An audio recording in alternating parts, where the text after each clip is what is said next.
The Dallas Cowboys are obviously known as the team that always makes the playoffs, but never goes very far in the playoffs. So today, with the power of Madden, we are gonna try to change that. And over the next 10 years, we are gonna try to turn this into the best team in the NFL. Not only in the regular season, but in the playoffs too. But that might be a harder challenge than you might expect. Because if you've played Madden franchise before, you might know the simulation in this game can be a little interesting at times. So this should be a ton of fun, this should be a hard challenge, and we are gonna see how good of a team we can make by the end of this. But super quick, if you enjoyed today's video, be sure to leave a like. It sounds stupid, but it really does help out the channel. And if you wanna see another 10-year rebuild, because I know y'all enjoy these, let's see, we got to 1,300 likes on the last one. So if we can get to 1,500 on this video, it'll let me know y'all want to see another 10-year rebuild whenever we hit that goal. But also subscribe if you haven't already,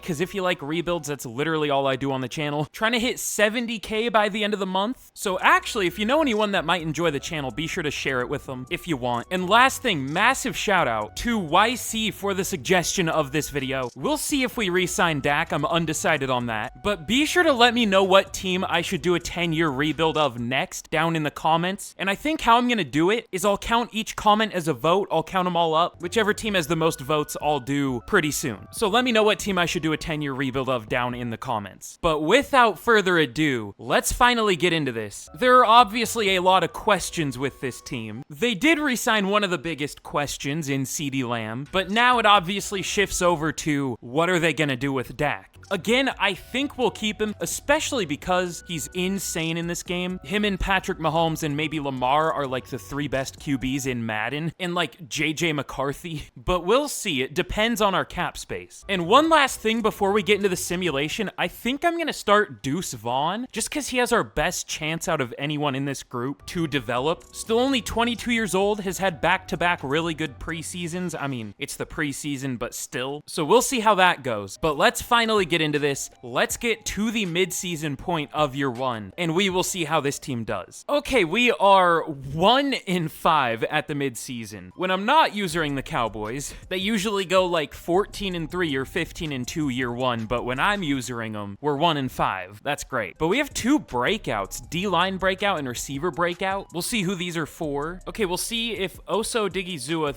3 TFLs.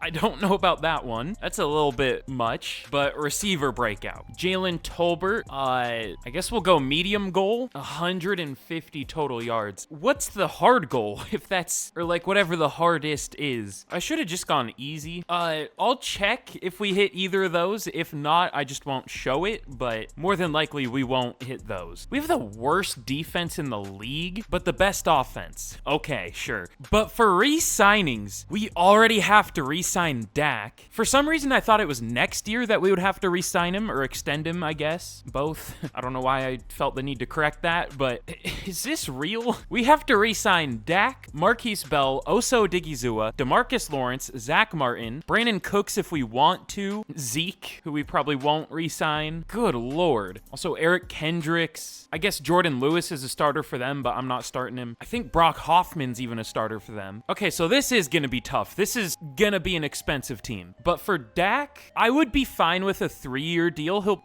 He might get a longer deal in real life. I don't know. It's really not expensive though. I mean, sure, we'll do that. He's gonna get more in real life probably. I don't know though. CeeDee Lamb didn't get as much as I expected, but we'll give Dak like 47 mil a year, whatever this is, 46 point whatever, 0.3. He takes it. I want to re-sign Marquise Bell. I don't know how much he's gonna play this year because no more Dan Quinn, but 4 years, 32 mil. He takes it. Oso Digizua, 2 years, 23 mil. These are all pretty cheap deals. I might wait until DeMarcus Lawrence and Zach Martin regress a little bit before we re-sign them at the end of the year. I think that's what we'll do. They should be a little cheaper, and then we'll wait on everyone else. So we got Dak back. We got a few other important players back, so I would say we're looking good, but we're 1-5, but in terms of the future, we're looking pretty good. We'll try not to worry too much about year 1, because Madden is just like that sometimes. We'll probably bounce back, honestly. I mean, we'll see, but I'll check if we hit the breakouts, but if not, let's just get to the end of the year. Okay, we finish 8-9. That's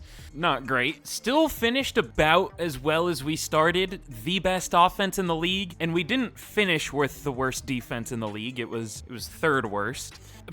How do you go 8-9 and your quarterback throws 4,300 yards, 40 touchdowns? I guess he threw 15 picks, but everything else pretty easily makes up for that. He'll probably win MVP or be like top 3. I mean, maybe. He had a lot of picks, but rushing, Deuce Vaughn honestly did better than I expected. 7,000 yards. 700 yards, 3.4 per carry, 10 touchdowns, 4 fumbles though. That's a lot for Madden. But almost 1,400 yards and 20 touchdowns for CeeDee Lamb, 1,000 yards for Jalen Tolbert, 800 for Cooks and Ferguson. That's a lot of receiving yards. And the blocking was insanely good. Tyler, well, I mean, even for real life, yeah, only 19 sacks allowed is really good. But especially for Madden, where there are players that allowed 19 sacks, and this seems low. I've seen like almost 30 from good linemen. But Marquise Bell, 114 tackles led the team. TFL's 25 for Lawrence, 14 for Smith, 13 for Odigizua, 12 for Parsons, and sacks. 17.5 for Parsons, 9 for Lawrence, only 4.5 for Odigizua. How was this a bad defense? I mean, at least stats-wise, it was pretty good.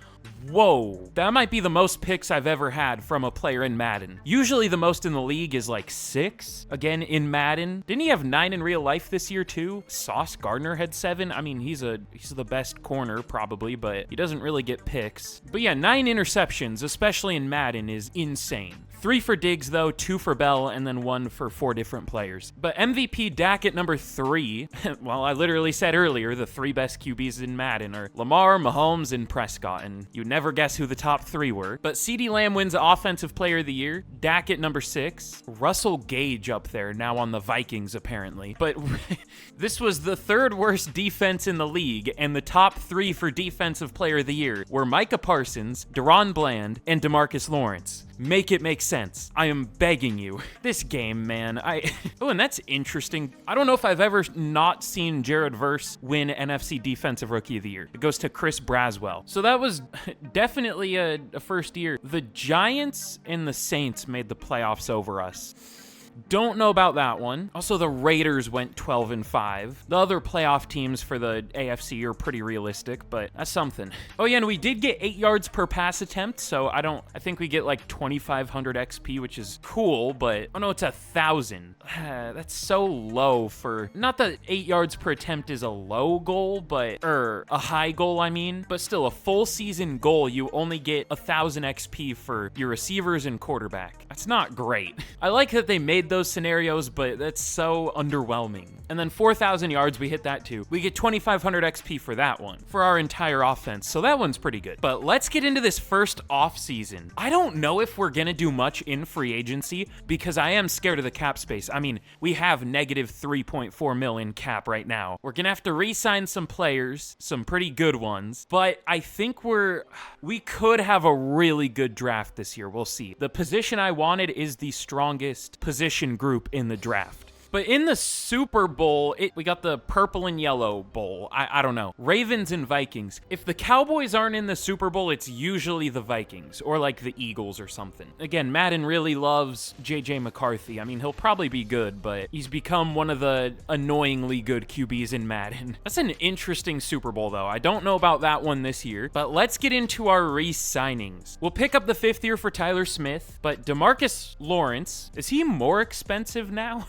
He was wanting 2 years, 40 mil at the midseason, but he didn't regress. He just went up to X Factor. Also, I don't think Zach Martin wants any less either. Okay, well, that's unlucky, but I'll go 2 years, 44.4 mil for DeMarcus Lawrence, I guess. I mean, he's like one of the best players in Madden a lot of the time. I mean, y'all saw it. He was top 3 for Defensive Player of the Year. So we'll re-sign him. He does re-sign. And then Zach Martin, I'll go 2 years, 41.42, and he does take that. Ooh, Israel Mukuwamu went up to Star Dev. I guess I'll re-sign him. He's cheap, 3 years, 15. And then I think we're going to be letting go Brandon Cooks, Zeke. I thought they extended Chauncey Golston. I guess guess not. I don't know. Okay, we'll let everyone else here go. It's just a bunch of backups or old starters. We could make a move in free agency if we want to. Let's see if there's anyone good available. Ooh, okay. I mean, Nick Chubb is here. I don't know that that's the most realistic signing. That could be kind of fun, though. I mean, technically, I would argue that, like, any signing is realistic for any team. I mean, that's debatable, but free agency's free agency. Stuff always happens that you wouldn't expect. Like, for example, Bobby Wagner to the Commanders. I mean, Nick Chubb would be more of a 1 or 2 year rental, but he is very good in Madden. I'm worried about him in real life because of his injury, but, oh, we can't afford him, actually. Never mind. That sucks. I mean, we could restructure, but I don't know. Najee Harris, though. I have seen him do well. 4.3 yards per carry. I mean, that's almost a full yard better than Deuce Vaughn had this year. No offers. He's not very expensive. I would go 3 years, 27. That's a little more expensive than I would want for a running back, but who cares? We can just cut him if we have to or something. So Najee, do you want to sign? He does. That could be pretty huge. I mean, we saw how good our passing attack was, but how not great our run game was. We had the best offense in the league, but imagine if we even had this from Najee Harris. Like, this could have been like a 34 point per game offense or something. But all right, let's get to the draft. Should we change our defensive playbook already? The Cowboys defense seems to work well for them in simulation when I'm not using them, but whenever I try the Cowboys defensive playbook and whenever I'm using the Cowboys, it just always seems terrible. We'll give it another year, but if it's terrible again, I'm gonna change it. I mean, we probably should even change it already. You know what? Why wait? It's bad. We had too good of individual performances to justify keeping this terrible defense. That sentence didn't really make sense, but you know what I mean. Ooh, also for dev traits, we hit a lot of them. So obviously Demarcus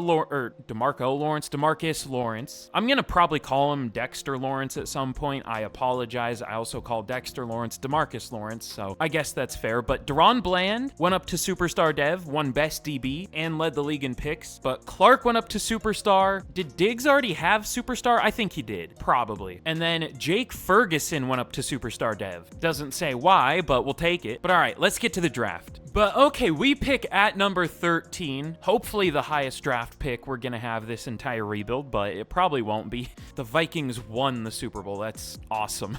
But let's see who's available here. There were some good receivers. One of them is still available. Will Murray out of TCU, top 5 talent. Probably gonna have normal dev because he's a playmaker receiver, but he probably won't have it because I just said that. So I maybe reverse jinxed it. We'll see. I mean, even if he has normal dev, he is a very good receiver. Hopefully it's at least star though. A spec catch, medium route, catching, deep route, break tackle. Are there any other really good receivers? I mean, there's a first round talent, Glenn Newhouse, who we might also take just for fun. There's a decent UDFA, Joey Richards, 3rd to 4th round, but we are obviously gonna take Will Murray. Ranked number 4, got him at 13. Does have hidden dev, thankfully. Usually playmaker receivers don't, but we'll take it. But round 2, we could trade down here because honestly, I don't know who I would take. Ooh, there are some good corners though. Frank Brinkley. Oh, that's hard to say. Frank Brinkley. Only 21 years old out of Toledo. So I guess first round Toledo corners in back-to-back years. That's interesting. Or well, no, this isn't the first round anymore, but he's a first round talent, I guess. But B-man, B-zone, A-press, 4.37 speed, and ran a 4.3 flat at his pro day. Elite speed and great acceleration. We'll take him.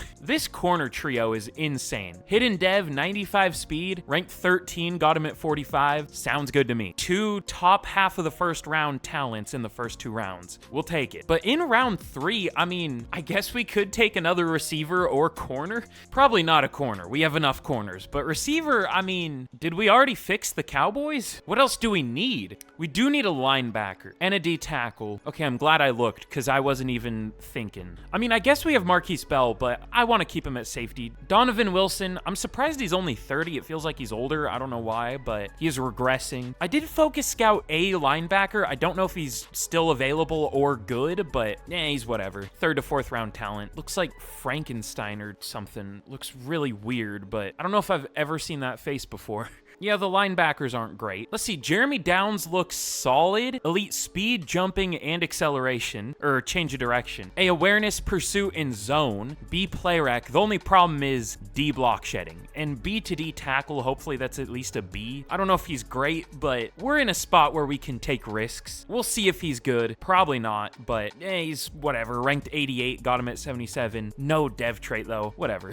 And let's see, I mean, why not? Randall Baber, first to second round talent receiver. Only 21 years old, sure. Ranked 38, got him at 109. Normal dev because he's a playmaker, but that was a pretty good first draft other than the linebacker. But okay, here's how he did in the draft. Will Murray is an 80 overall. That's about like the minimum I was hoping he could be. I mean, he is the 4th best player in the class, but we'll take it. I mean, I can't complain too much. He's an 80 overall, hidden dev. Just a very well-rounded receiver with, I guess, really good run after catch ability, of course. But 87 spec catch, 85 medium route, really good player. But Frank Brinkley, 77 overall. Does he have like really long fingers or am I crazy? I'm probably just crazy. 95 speed, good coverage, another really well-rounded but fast player. And then Downs is even decent, just no dev trait, but 73 overall. I mean, he'll start. Our linebackers aren't going to be great this year, but I mean, we'll see how Damone Clark does. And then Baber is a 75 overall, so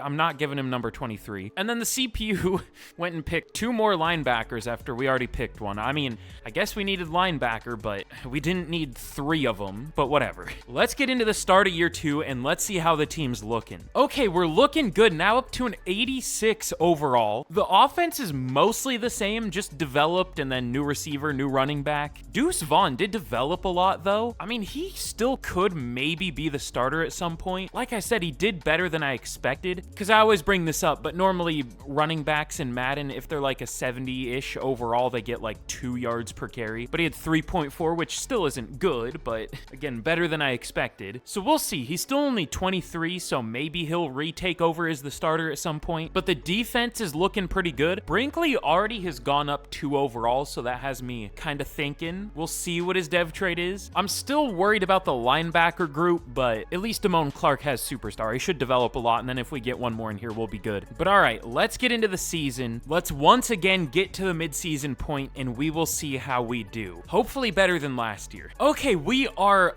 4-2 at the midseason. Doing much better this year. Still the best offense in the league, but also a top 10 defense, thankfully. For points per game, at least. Only allowing 18.3, so we're looking good. But something interesting is the Chiefs are only an 84 overall here. Usually they're a lot higher than that, but we're an 86. I guess it's a little early, but where do we rank in terms of overall? Okay, the Ravens are also an 86. The Eagles are an 86. The 49ers are an 88. So we are almost the highest overall team on paper. We're tied for second. But we once again have some re-signings here. Oh God, okay. Micah Parsons, Deron Bland, Jake Ferguson, Damone Clark, Jalen Tolbert, and we have 30 mil in cap space. That's tough. Thankfully, Micah Parsons is super cheap. I would go 6 years, 163. He takes it. You could argue definitely that these contracts are too cheap, but every other team is getting away with contracts like this too, so it balances out. That's why I don't overpay for players, because every other team is getting away with deals like this. So just imagine that's like 4 years, 160 or something like that, because that's probably about what he'll get. But now we're out of cap space. Thankfully, we can restructure at the end of the year, so we should be able to bring these 3 back, hopefully. But let's hope we can keep this up. Let's hope we keep doing well. Let's get to the end of the year, and we will see how we finish. You know, this clearly isn't as much a rebuild as it is just a build, but, you know, I'll still call it a rebuild because of their playoff success, or lack thereof. Okay, maybe that Bills defensive playbook was the move, because we finish 15-2. We didn't lose a game after the midseason. I mean, we haven't lost a game since, I guess, like week 5? Pretty good guess, because I didn't see it on the screen when we were at the midseason. So week 5 was our last loss to the Bills. Both of our losses this year were within 4 points. We were insane this year. Maybe the Cowboys with the Bills defensive playbook is too broken. It's fine though. We always have to deal with the Cowboys being too good in franchise, so we get to be on the opposite end here. It feels good. But let's check out our season stats. Oh my God. This might be the single best quarterback season I've ever seen in Madden. Dak Prescott with almost 4,500 yards, 52 touchdowns, and only 5 picks. 72 completion percentage. These are some realistic numbers here. But 1,200 yards for Najee Harris, 4.2 per carry, 11 touchdowns. CeeDee Lamb, 1,400 yards and 19 touchdowns. 1,000 yards for Tolbert and 12 touchdowns. I wish we got Murray more involved as a rookie. 800 yards, 10 touchdowns. He was good. Probably not offensive rookie of the year good. And I would assume he just has star dev. Never mind. He is superstar. Okay, doesn't matter then. Doesn't matter that he won't win offensive rookie of the year. I mean, I guess he still could, but we'll take that. 800 yards for Ferguson too. Terrence Steele wasn't great, but the rest of the line held up very well. And then Damone Clark, 106 tackles, TFLs, 12 for Parsons, 10 for Smith, and sacks. Remember when I said DeMarcus Lawrence is pretty good in this game? Yeah, he broke the sack record, and so did Micah Parsons. 24 for DeMarcus Lawrence, 23.5 for Micah Parsons. What is Madden? What is this game? What are we doing? Like, I should be happy about this, but this is just stupid, man. Deron Bland had, is he gonna break like the all-time interception record too? He has 7 picks this year, 3 for Diggs, 2 for Brinkley and Bell, and then 1 for a couple players. What a year. Dak obviously wins MVP. We don't get Offensive Player of the Year, though. It goes to Brandon Ayuk. Dak all the way down at 4. I mean, I know Offensive Player of the Year is a corner and receiver award, and then MVP is obviously a QB award, but, I mean, I see Dak win Offensive Player of the Year. If he does, I don't even want to know what his stats are when that happens. But CD at 5, Defensive Player of the Year, big surprise. It goes to Micah Parsons, Lawrence at 2. Will Murray does win Offensive Rookie of the Year. That didn't, like, process in my brain for a second. I don't know why, but Defensive Rookie of the Year unfortunately goes to an Eagles player. I thought I was gonna draft Doug Crawford. I don't know. Brinkley all the way down at 10, but what a year is all I can say. Did we have any other good dev traits? What hidden did we even have?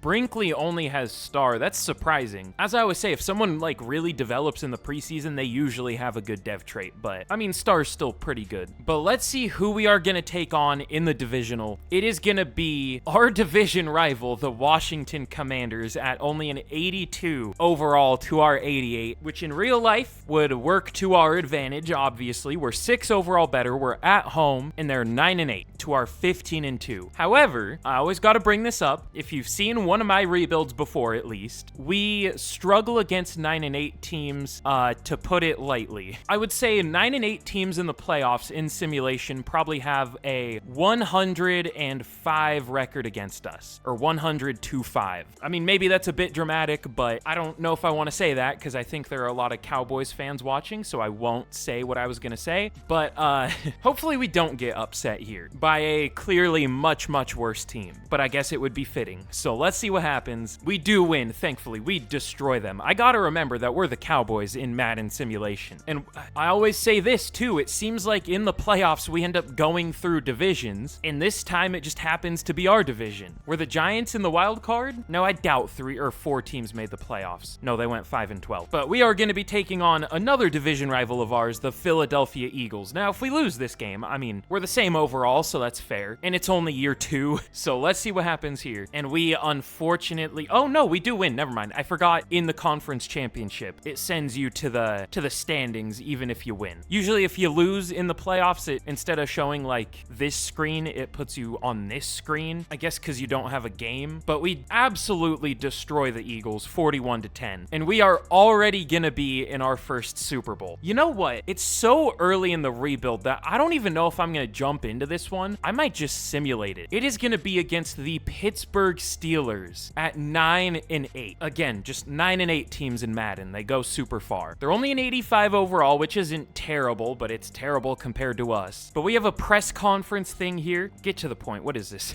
Tyler Smith, I guess we'll give him pass blocking, sure. And then it just didn't show that message. That was cool. So let's just simulate the week. We'll jump in and watch some of the Super Bowls later on, but assuming we make another one. So I guess maybe we should jump in, but let's just hope we make another one. So can we already win a Super Bowl with the Cowboys? I wouldn't be shocked if we don't. It's taken forever to simulate. I don't know if we won. It doesn't say. We do. We already win a Super Bowl 31-21 over the Steelers. That was quick. But hey, at this point, let's see if we can make a new dynasty. I mean, it's crazy to say that in Madden, especially Madden 25, because I genuinely think this is only the second Super Bowl I've won in simulation, despite having the highest overall team in the league in every rebuild I've done so far this year. I don't know how, but I feel like the simulation got worse. But we do thankfully win one. And let's see how many more we can get. But now into the off season. We of course have no money. We have 2.7 mil to work with. Jake Ferguson got X Factor and Deron Bland. Once again, doesn't say why, so that's cool, but we'll take it. I mean, I'm guessing Deron Bland led the league in picks. That's probably why he got his. Or best DB or something. Yeah, best DB, so we'll take that. But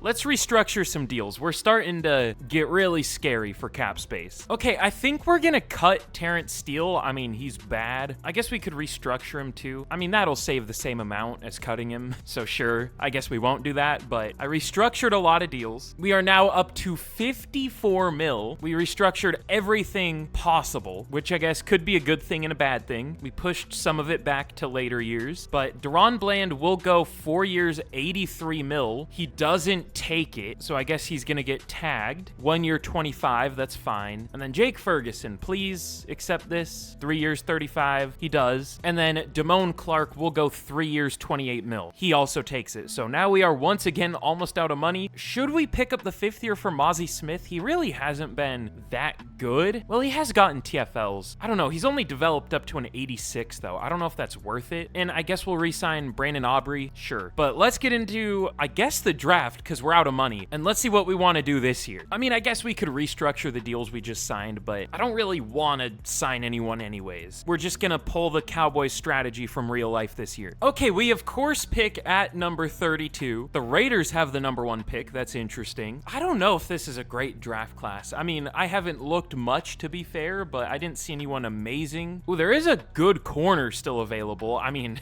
that's the last thing we need, but Ben Jones, first round talent. Xavier Strait also looks pretty good. A-man, B-zone, B-press. His awareness isn't great though. Why am I even looking at corners? We don't need one. I focus scouted defensive tackles. Trevor Cross. Oh no, I was looking at projection. Never mind. Okay, there isn't a great one, as per usual. It's always better to go with defensive ends and move them to defensive tackle. Maybe we'll take like one of these day 3 guys later that are 2nd to 3rd round talents. But I mean, maybe there's a good D-end here. Tavares Mack and Manny Kirkpatrick look pretty good. Let's see. Kirkpatrick has better power moves, but Mack has better play rec and tackling. He's pretty fast too, but he doesn't have elite strength. I don't know if we need to go with Kirkpatrick yet though. I mean, we might as well. He looks good. I think it'll be worth it. I mean, it's gonna say it was a bad pick because, you know, we haven't moved him to defensive tackle yet, but once we do, he should go up in overall a lot. So we'll take him. Ranked 111, picked him at 32, but he at least has hidden dev. That's surprising, but that's good to see. Probably like a 73 or something, but once we move him to D-tackle, he should be like a 76, 75. We'll see. And we do kind of need a receiver again. I focus scouted these 3. They are still available. Aiken, Winter, and Sherwood. They're all just guys that had a deep route. I don't know who's the best though. They all look kind of similar.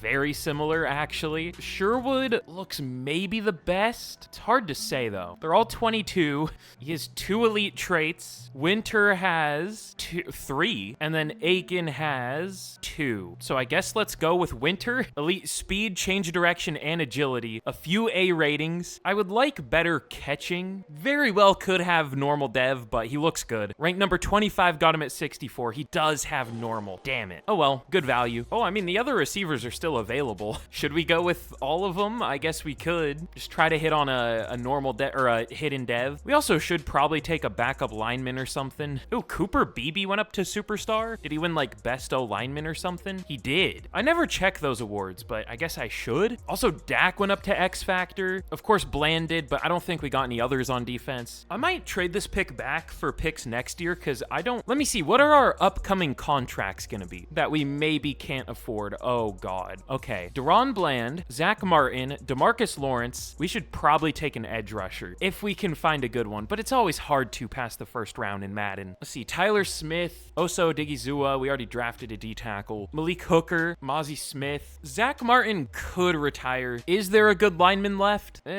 Michael Hall looks pretty good. And then Craig Cheeks, awesome name. He also looks pretty good. They both look pretty good. Michael Hall's probably the better overall player, but Cheeks is the younger player. This probably isn't going to be a great pick, but we need a guard. We need a backup guard pretty bad, so we'll take him. Rank 64, got him at 96, exactly around later than where he was supposed to to go. I am dead tired. It's crazy to me when I watch these videos back how much I like mess up what I'm trying to say, or just I completely say the wrong thing. Speaking isn't my a strong suit, which is crazy because that's like all I do for these videos. But good pick, but I think I'll just simulate the rest of this out. Oh, the receivers are still here. Okay, I'll take one. Let's go with Steve Aiken. I mean, as long as there are first to second round talents available, I'm gonna take him, and he has hidden dev. I'll be done picking when the first to second rounders are gone. If there's free value on the board, I gotta take it. Okay, last pick, Jerome Hutchins, first to second round talent corner. Let's take him. Sounds good. Hidden dev. Okay, we don't need those positions at all, but again, if there are good players available, we're gonna take the good players. But okay, here's how we did in the draft. We didn't get anybody amazing this year, but I guess it depends on the dev traits. We'll see. Manny Kirkpatrick, though,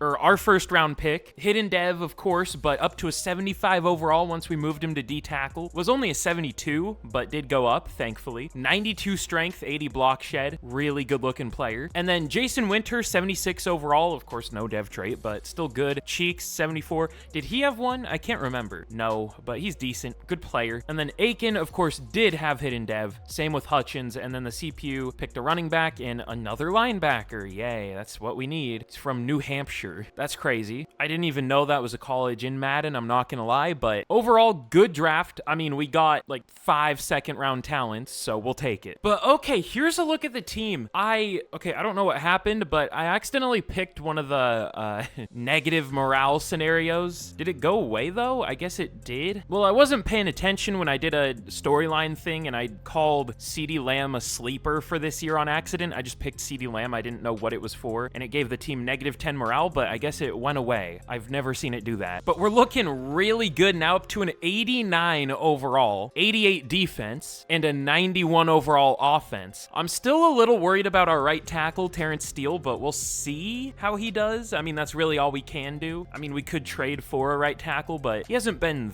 that bad for Madden standards. I probably don't trade for players enough in rebuilds. I just never really feel the need to, but I guess I could. I just kind of like to draft players and develop them. I don't know, maybe that's just me, but that's kind of how I like to do it. I mean, really though, this is still just the Cowboys with a couple new receivers, Najee Harris, and a few different starters on defense. But we're looking really good. We've kept the team together. That was one of our early goals. We'll have to see how long it can stay together though. I mean, Dak isn't getting any younger, I guess. He's already 33. He's not going to be here for the whole rebuild, so we'll have to replace him at some point. But all right, let's finally get into the year. Let's get to the midseason point once again, and we will see how we're doing. Okay, that scared me. I saw the I saw the Giants at 0-7, and it was, I mean, they're blue. I thought that was us. Are the Giants a darker blue than the Cowboys? I guess. I always picture them as a brighter blue as the Cowboys, or a brighter blue than the Cowboys, but they're darker in that picture, or I guess those little bars there, or whatever. But we are 4-2. Probably not as good as we should be, but we're the same record we were last year. I feel like, I always say this, but if you simulate early in the year, game by game, I feel like this might just be completely wrong, and it might mean nothing, but I feel like if you simulate one by one every game, there's a better chance of you winning them. I don't know why. I didn't do that here, though, so maybe we would have been 6-0 if I did that, but I don't know. That might just be, like, I've been playing this game too long and it drove me insane type of thing. I don't know. But who are we gonna have to re-sign this year? We only have 15 mil. Of course, Deron Bland, he's playing on the franchise tag, but also, oh yeah, we already know who we have to re-sign.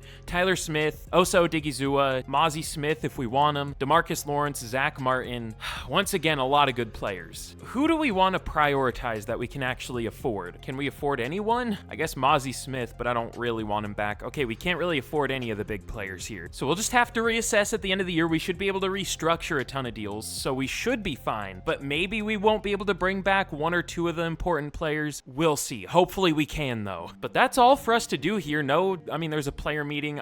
Sure, why not? Thanks for meeting with me. I thought it was gonna be like a team meeting, but I'm not involved in the offense enough. God, why do receivers want carries? Like, this is so stupid. 6 carries catches in 4 rush attempts. I mean, the most logical one is 8 catches in 2 rush attempts, but like, why? Why even involve the rush attempts in the first place? That's so like, that's just weird to begin with. Like, what if your receiver just isn't good at end arounds or anything? I don't know. But all right, let's get to the end of the year and we will see how we finish. Hopefully we're good because we deserve to be. I think we might have the highest overall team in the league too. We'll see. We'll check at the end of the year if I remember. All right, we finished the year 14-3. Not even the best team in our division. The Eagles went 15-2, but at least we did well. And it looks like, oh, we do have a game actually. Yeah, I mean, there's only one bye week in each conference, so I guess that would make sense. Oh, we actually aren't the highest overall team though. The 49ers are a 91. Now the 49ers playbooks suck in Madden, and that's like the only thing that matters, so they only went 11-6, but yeah, they're a 91, and the Ravens are still a 90 overall. Even the Eagles are only an 87, yet they did better than us. But let's check out our stats. Dak Prescott, 4,000 yards, 42 touchdowns, 7 picks. Not as good as last year, but last year was like unmatchable. Still insane this year. Possibly gonna win MVP, we'll see. Wait, he won it last year, right? Okay, yeah, obviously. But Najee Harris, really good year from him. 1,400 yards, 4.7 per carry, 14 touchdowns. We'll see if he gets superstar dev. He might. That was a good year. But 1,400 yards for Lamb, 19 touchdowns, almost 1,000 yards for Aiken. Ooh, Tyler Guyton. This is the Tyler Guyton I was expecting us to get. 11 sacks allowed. But Terrence Steele was pretty good this year. And Zach Martin joins the all-castration team. My list of players that allow 0 sacks in a year. But Damone Clark, 112 tackles. TFL's 22 for Parsons, 20 for Lawrence, 13 for Odigizua, 12 for Kirkpatrick. He did very well as a rookie. And sacks, 20.5 for Micah Parsons. At this rate, we're gonna have Parsons be like, he'll have the most sacks of all time. I mean, I highly doubt Dak is gonna break the record for passing touchdowns in a career, because I don't think he'll play until he's 45 or whatever, like Tom Brady, but I guess you never know. But Lawrence, 15 sacks, 9 for Kirkpatrick as a rookie, and then picks, 4 for Diggs, 3 for Bland, finally not, almost 10 picks, and then 2 for Mukuamu, and then 1 for a lot of players, 6 different players. But MVP, Dak at number 2, Mahomes wins it, big surprise. Offensive Player of the Year goes to CeeDee Lamb, Dak at 3, Najee at 5. We actually don't get Defensive Player of the Year though. It goes to Aiden Hutchinson, Parsons at 2 with 20.5 sacks, Lawrence at 3, and then Aiken at 5 for Offensive Rookie of the Year, and Kirkpatrick at 2. Of course we get cucked. The Saints also got an Aiken, Tavares Aiken. Wasn't I looking at him? I feel like I said the name Tavares. Maybe that was last year, I don't know. But if we lose this game, that's fair. I mean, the 49ers are a 91 overall, so we can't really complain too much. We have a storyline scenario though. Oh, this is like the first time I've ever seen this scenario not just say, oh, we couldn't really find any weaknesses. It says their left end, yeah, I would imagine Nick Bosa against Terrence Steele wouldn't be super fun, especially because, you know, we have, I don't know if I want to say that, but especially because we have Dak Prescott. But let's simulate this game against the 49ers and let's see what happens. A rivalry game. Every single one of our playoff games have been rivalry games, but we do beat them. What was the score? 21-7. We destroy them. I don't know if we should have destroyed them because they were a 91 overall and the home team, but we'll take it. Do we have a recap for the Steele versus Bosa storyline? Or, oh no, this is something different. Okay. Oh, maybe they changed how these work because we got another weakness. I was just saying in the last rebuild how we've never actually had it point out a weakness, but maybe they changed it. I don't know. We'll give him zone coverage, I guess. +5 for overshown. But yet another rival here. It's going to be the Philadelphia Eagles in the divisional. Again, if we lose this, it's maybe fair. I mean, not really, because we are the better overall team, but they're close. They're at home. So let's see what happens. We do beat them 28-17. And we are going to be moving on to the conference championship once again. And we are going to be facing the Carolina Panthers. The Panthers are just one of those teams with the Jags and the Falcons and the Raiders that we just never seem to beat in the playoffs. So let's hope that changes here. Let's see if we can move on to our second Super Bowl in 2 years. And we easily do. We beat the Panthers 34-10, as we probably should, to be fair. They weren't a very good overall team. But we're now up to a 91 overall, and we're heading into the Super Bowl week. We should get some dev traits here. We'll see what we get. So Najee does get Superstar. That's huge. Aiken only has Star. I mean, that's about what I expected, but still. And then on defense, Kirkpatrick only has Star. Hopefully he can still get Superstar. I mean, he did really well. We'll see. Overshown got Star. That's cool. But we are going to be taking on the New York Jets in the Super Bowl. Oh yeah, and by the way, the Jets don't have Aaron Rodgers anymore. Do you want to take a guess at who they have? It's a quarterback that isn't great in real life. He was good at one point, not so great anymore, but he still does super well whenever he gets an opportunity in Madden. That would be Mr. Mac Jones. What's his name? Michael McCorkle Jones. My goat, my king. I saw a lot of storylines about him. I don't know why. I mean, he did really well. But all right, we are going to jump in and watch this simulate. We have a press conference here for the Super Bowl. Let's see, Tyler Guyton, I guess we'll give him pass blocking. That's what I always go with. He needs it. He allowed 11 sacks this year. But let's jump in. We're 4 overall better than the Jets here. That doesn't mean much in Madden. For some reason, it says CeeDee Lamb only has Superstar. Oh, maybe we have too many X factors and I don't have him activated. Is that how that works? I don't even know how that works, honestly. But here we go in Super Bowl 62. I don't know what this is, but let's simulate this game out against the Jets and let's see if we can win back-to-back Super Bowls. We do score first to make it 7-0, but the Jets do tie it. We make it 14-7. The Jets drove but turned it over, and now nobody's scoring anymore. The Jets are driving, and then they stop, and then they finally get a touchdown. I mean, if our offense doesn't put up points, we're not going to be in a good position. But the Jets are driving. They kick a field goal in overtime, but we go down the field and get a touchdown, and the game is over. We win 27-24. There was too much happening in too short of an amount of time, but we win back-to-back Super Bowls with the Cowboys. We're looking pretty good. Do we have Easton? No, that's not who that is. Wait, is it? That might be who that was. I don't know. I hope it wasn't. I got an achievement. Bragging rights? Probably back-to-back Super Bowls, I would guess. I don't know. But hey, let's go for the 3-peat. Let's go for the 8-peat. Or would it be 9? What year are we in? Oh, Cooper Kupp retired? And Devontae Adams? I mean, things might be getting even easier for us here. Lane Johnson. Oh, no. Well, at least Zach Martin went out on a positive note. Back-to-back Super Bowls. I thought that said Najee Harris retired. I mean, it looks different, but it was showing all the retirements and then it wasn't. But this could be a tough offseason. We'll see. We already lost Zach Martin to retirement and we only have 7.2 mil. So let's once again restructure some deals and we'll see how much money we end up with. Oh, maybe not much. We can't restructure too many this year. Uh-oh. Okay, yeah, we were only able to free up to 28 mil, which isn't gonna be enough. Is there anyone we can cut? Probably not. Malik Hooker, but I think he needs a deal anyways. Terrence Steele has been better than I expected, but this will save... Oh, we can just restructure him again. Never mind. I just didn't get that far down the list for restructures because he's only a 77 overall or whatever. Okay, now we might have enough. We'll see. But we will obviously re-sign Deron Bland. We'll go 3 years, 64 if he wants to take it, and he does. But now things get tricky. We'll restructure that deal. Maybe I should have started with someone else, but he's been so good. We had to bring him back. It's like all of our best performers this year, though. I don't think we're going to be able to bring Tyler Smith back unless we can pull some shenanigans here. Maybe we will be able to. Hold on.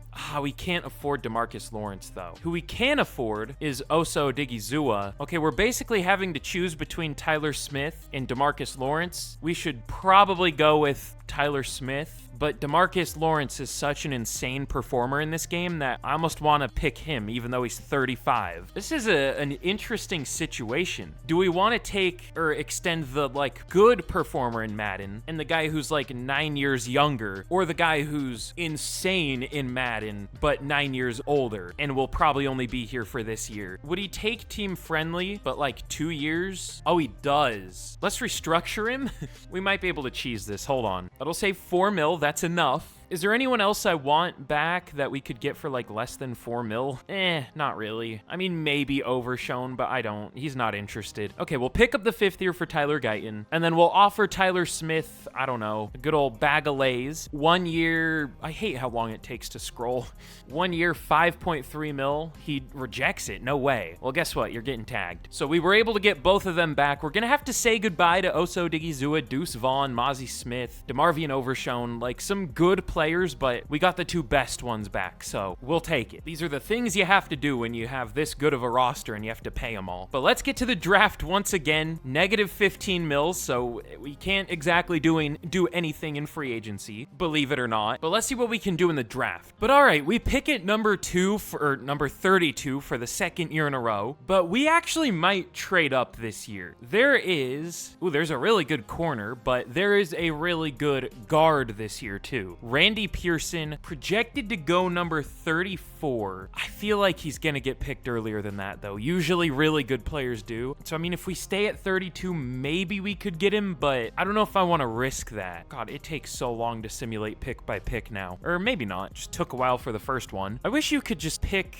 a pick to where you want to simulate to. Like, I wish you could just like scroll over to 20 and then get straight to 20, because that's where I want to go. I'm probably going to accidentally scroll up and pick end of draft. So hopefully I don't do that. Even if I do, I guess it wouldn't be the end of the world, because I don't know what we even need anymore. But let's see, what was his name? Randy Pearson. We'll see if he gets taken. If he doesn't by like 20, I think we'll trade up. Oh, I thought that said Pearson, Freeman. Not really that close. I'm stupid. Oh, I skipped past 20, but the Colts at 21, I mean, they still have Quentin Nelson, so I doubt they would take him. The Titans, they have Peter Skoronski, and they have Ed Ingram now, who's developed pretty well. The 49ers might take him, though. Oh, no, they definitely won't. Whoa. They have 3 really good guards. Maybe we won't need to trade up much at all. The Ravens, they don't have a left guard on the roster. Okay, we'll trade up with the Ravens. Okay, weird trade. We're given a 2nd and a 6th to move up from 32 to 24, and we're getting a 3rd back. So did I do that right? I think I did. But let's go with Randy Pearson out of Clemson. Of course, top 5 talent. Ran a 4.97 at 321 pounds, 40 bench reps, 34-inch vert. Very good ratings. Honestly, though, I wouldn't necessarily expect that he's a top 5 talent, so he might be like only an 80, 79. I mean, his A ratings could be insanely good, like A pluses. I've said it once, I'll say it a billion times. A pluses should be a thing. I don't know why they're not. That's so stupid, but we'll take him. Ranked number 2, so those A's must have been pretty good. Hidden dev, only 92 strength though. Again, I'm surprised he's a top 5 talent. Maybe it's a weak class, but we'll see. But now in the 3rd round, we have 2 third-round picks. I don't know what I want to do. Let's see. We do need a defensive tackle. Is there a good one? Lawrence Glover looks pretty good. What's your strength? Great strength, but ran a 4.87, so I think we're going to take him. Marcus Gregory also looks pretty good. Great strength. I always like taking defensive ends. Let's go with Lawrence Glover. Probably only like a 72 or something, but ranked number 53. Oh, no, he's actually good. Okay. No dev trait, but good overall, and we'll see what he is once we move him to D-tackle. He could be really good. And then, oh, what?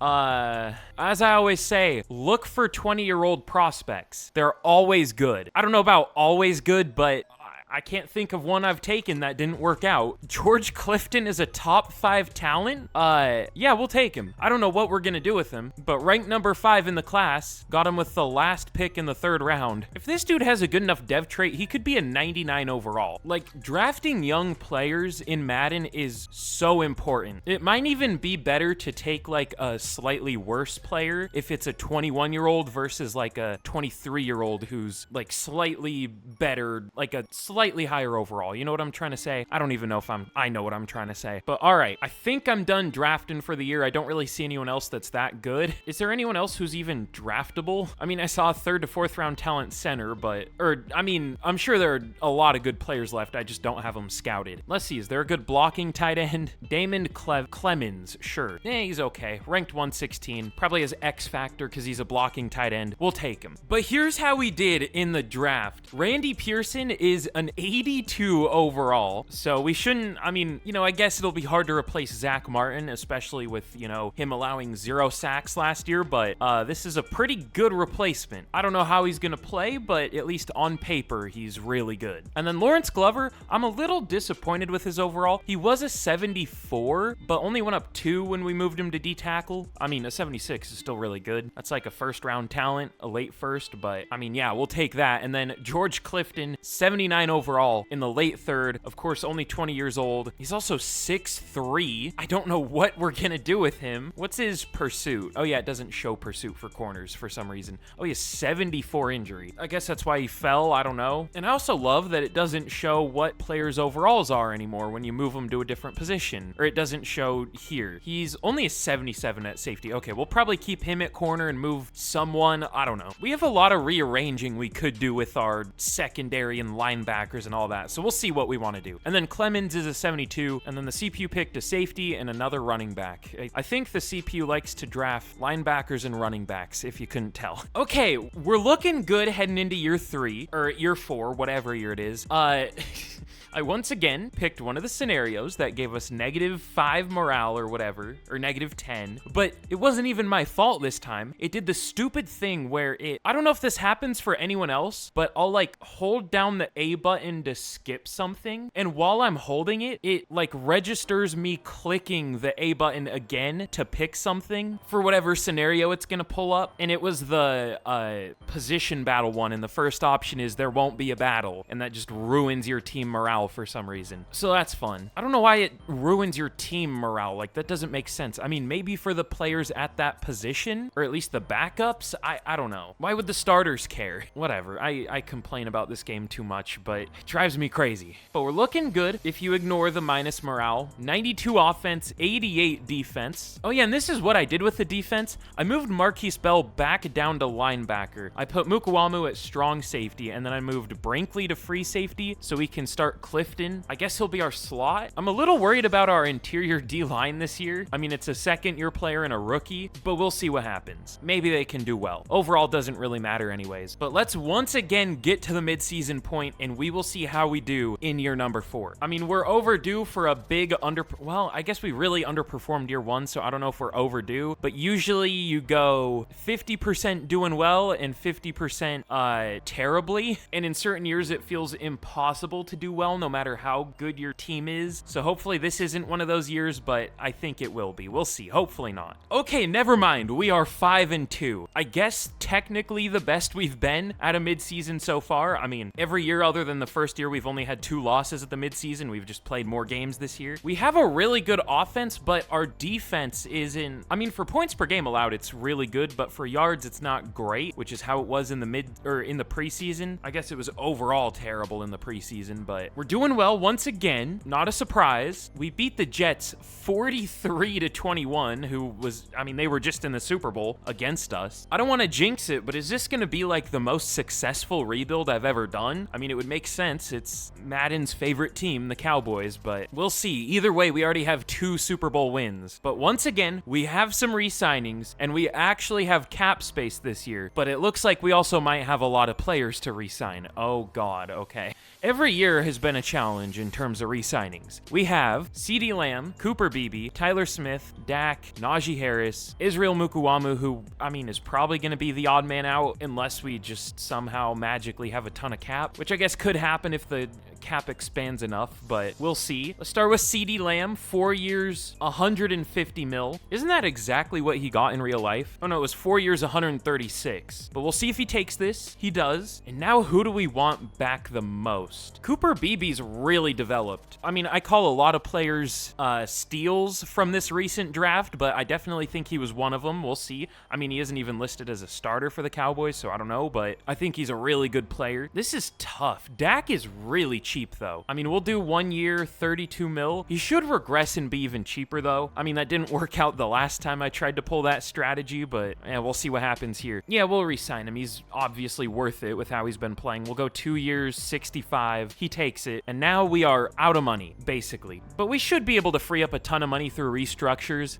We're probably only going to be able to get one of these 2 linemen back, unfortunately. It looks like BB is a lot cheaper and a higher overall. I mean, I know it's center versus versus guard, but like, I mean, BB could easily play guard, so I don't know. I mean, he is a guard in real life. The Cowboys are just having him play center. But all right, let's get to the end of the year, and let's see if we can make the playoffs once again. But okay, actually, here we are at the end of year number 4, and super quick before I reveal how we did, if you haven't already, again, be sure to leave a like on the video. It really helps out the channel. I would appreciate it. And if we can get to just 1,500 likes, it'll let me know y'all want to see another 10-year rebuild. I think I set that as the goal. I don't know. We should be able to hit it. We've been hitting that a lot lately. And again, subscribe if you've enjoyed, because if you've enjoyed this video, this is what all my videos are like. I mean, not this long, but still long. And again, let me know what team I should do a 10-year rebuild of. But we are now up to a 93 overall, 95 offense and a 91 defense. This team is insane. Pearson has superstar dev, which is cool. Surprisingly, Clifton doesn't have a dev trait, or well, he does, but just star, not superstar or X Factor or anything. But I mean, star at only 20 years old is basically superstar. I mean, it's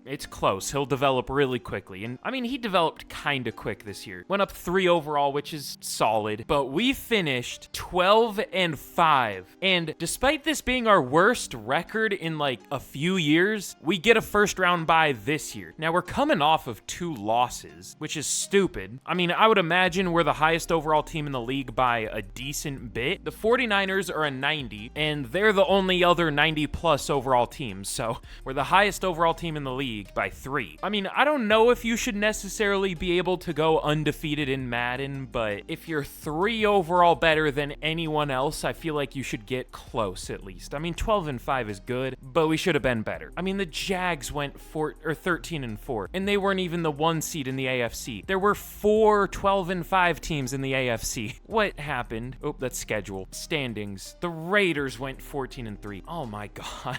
Whatever. But let's check out our season stats. At least we got a first round bye. Oh my god. Okay, Dak Prescott, 4,500 yards, 46 touchdowns, 10 picks. The most touchdown passes Dak Prescott has ever thrown, I think 37 in 2021. He has broken that 3 times here. Now has almost 400 career passing touchdowns, will next year. Where does that rank all time? Rookie game. That's a what? Oh, I didn't know they rearranged this. This is kind of weird. Now it doesn't show the list, it just shows the totals. All right, whatever. That's stupid. Classic Madden making something worse to bring it back as a feature in the future, because they're too lazy to actually add anything new to the game for some reason. I almost just forgot to check the rest of our stats. I don't know why. Najee Harris, 1,200 yards, 12 touchdowns, 4.7 per carry. Very good year. 1,600 yards and 25 touchdowns for CeeDee Lamb. Just a solid year. But Will Murray, 1,100 yards, but only 2 touchdowns? Sure. 800 yards and 8 touchdowns for Ferguson. Blocking was very good this year. How many total sacks is that? Only 21. And then 117 tackles for Damone Clark. TFLs, good amount. Sacks, 14.5 for Parsons, 10.5 for Lawrence, 5.5 for Glover. And then picks, 3 for Mukuamu, Brinkley, 2 for Bella, and then 1 for a couple players. These are like the worst stats we've had in a while, but they were still good stats, I guess. So our defense was hard coded to underperform this year. I mean, it was still a good defense, I think, but not great. Not nearly as good as it should have been. But Rashawn Hilton wins MVP for the Raiders here. It's pretty rare to see a not real player win MVP, which is kind of stupid, but whatever. Dak all the way down at 4. What did this guy do? 4,600 yards, 42 touchdowns, only 3 picks, and a 76 completion percentage. Yeah, pretty good season. Just decent. Was that Mac Jones? No, different Jones. But CeeDee wins Offensive Player of the Year, Dak at number 2. I don't know why, but the Commanders always sign Chase Young here in franchise. It happened in the last rebuild too, so I guess I can't say always, but back-to-back rebuilds is interesting. But he wins Defensive Player of the Year here. Definitely hasn't become that good in real life, but he's good. Just always injured. But Micah Parsons at 2, Lawrence at 7, Offensive Rookie of the Year, Clemens at number 4, and then Defensive Rookie of the Year, Glover at 3, and Clifton all the way down at 9. Did I forget to, like, start him? Maybe. No, I had him as our slot corner. I don't know. But let's see who we're going to be taking on in the divisional. It is going to be the 8-9 Green Bay Packers.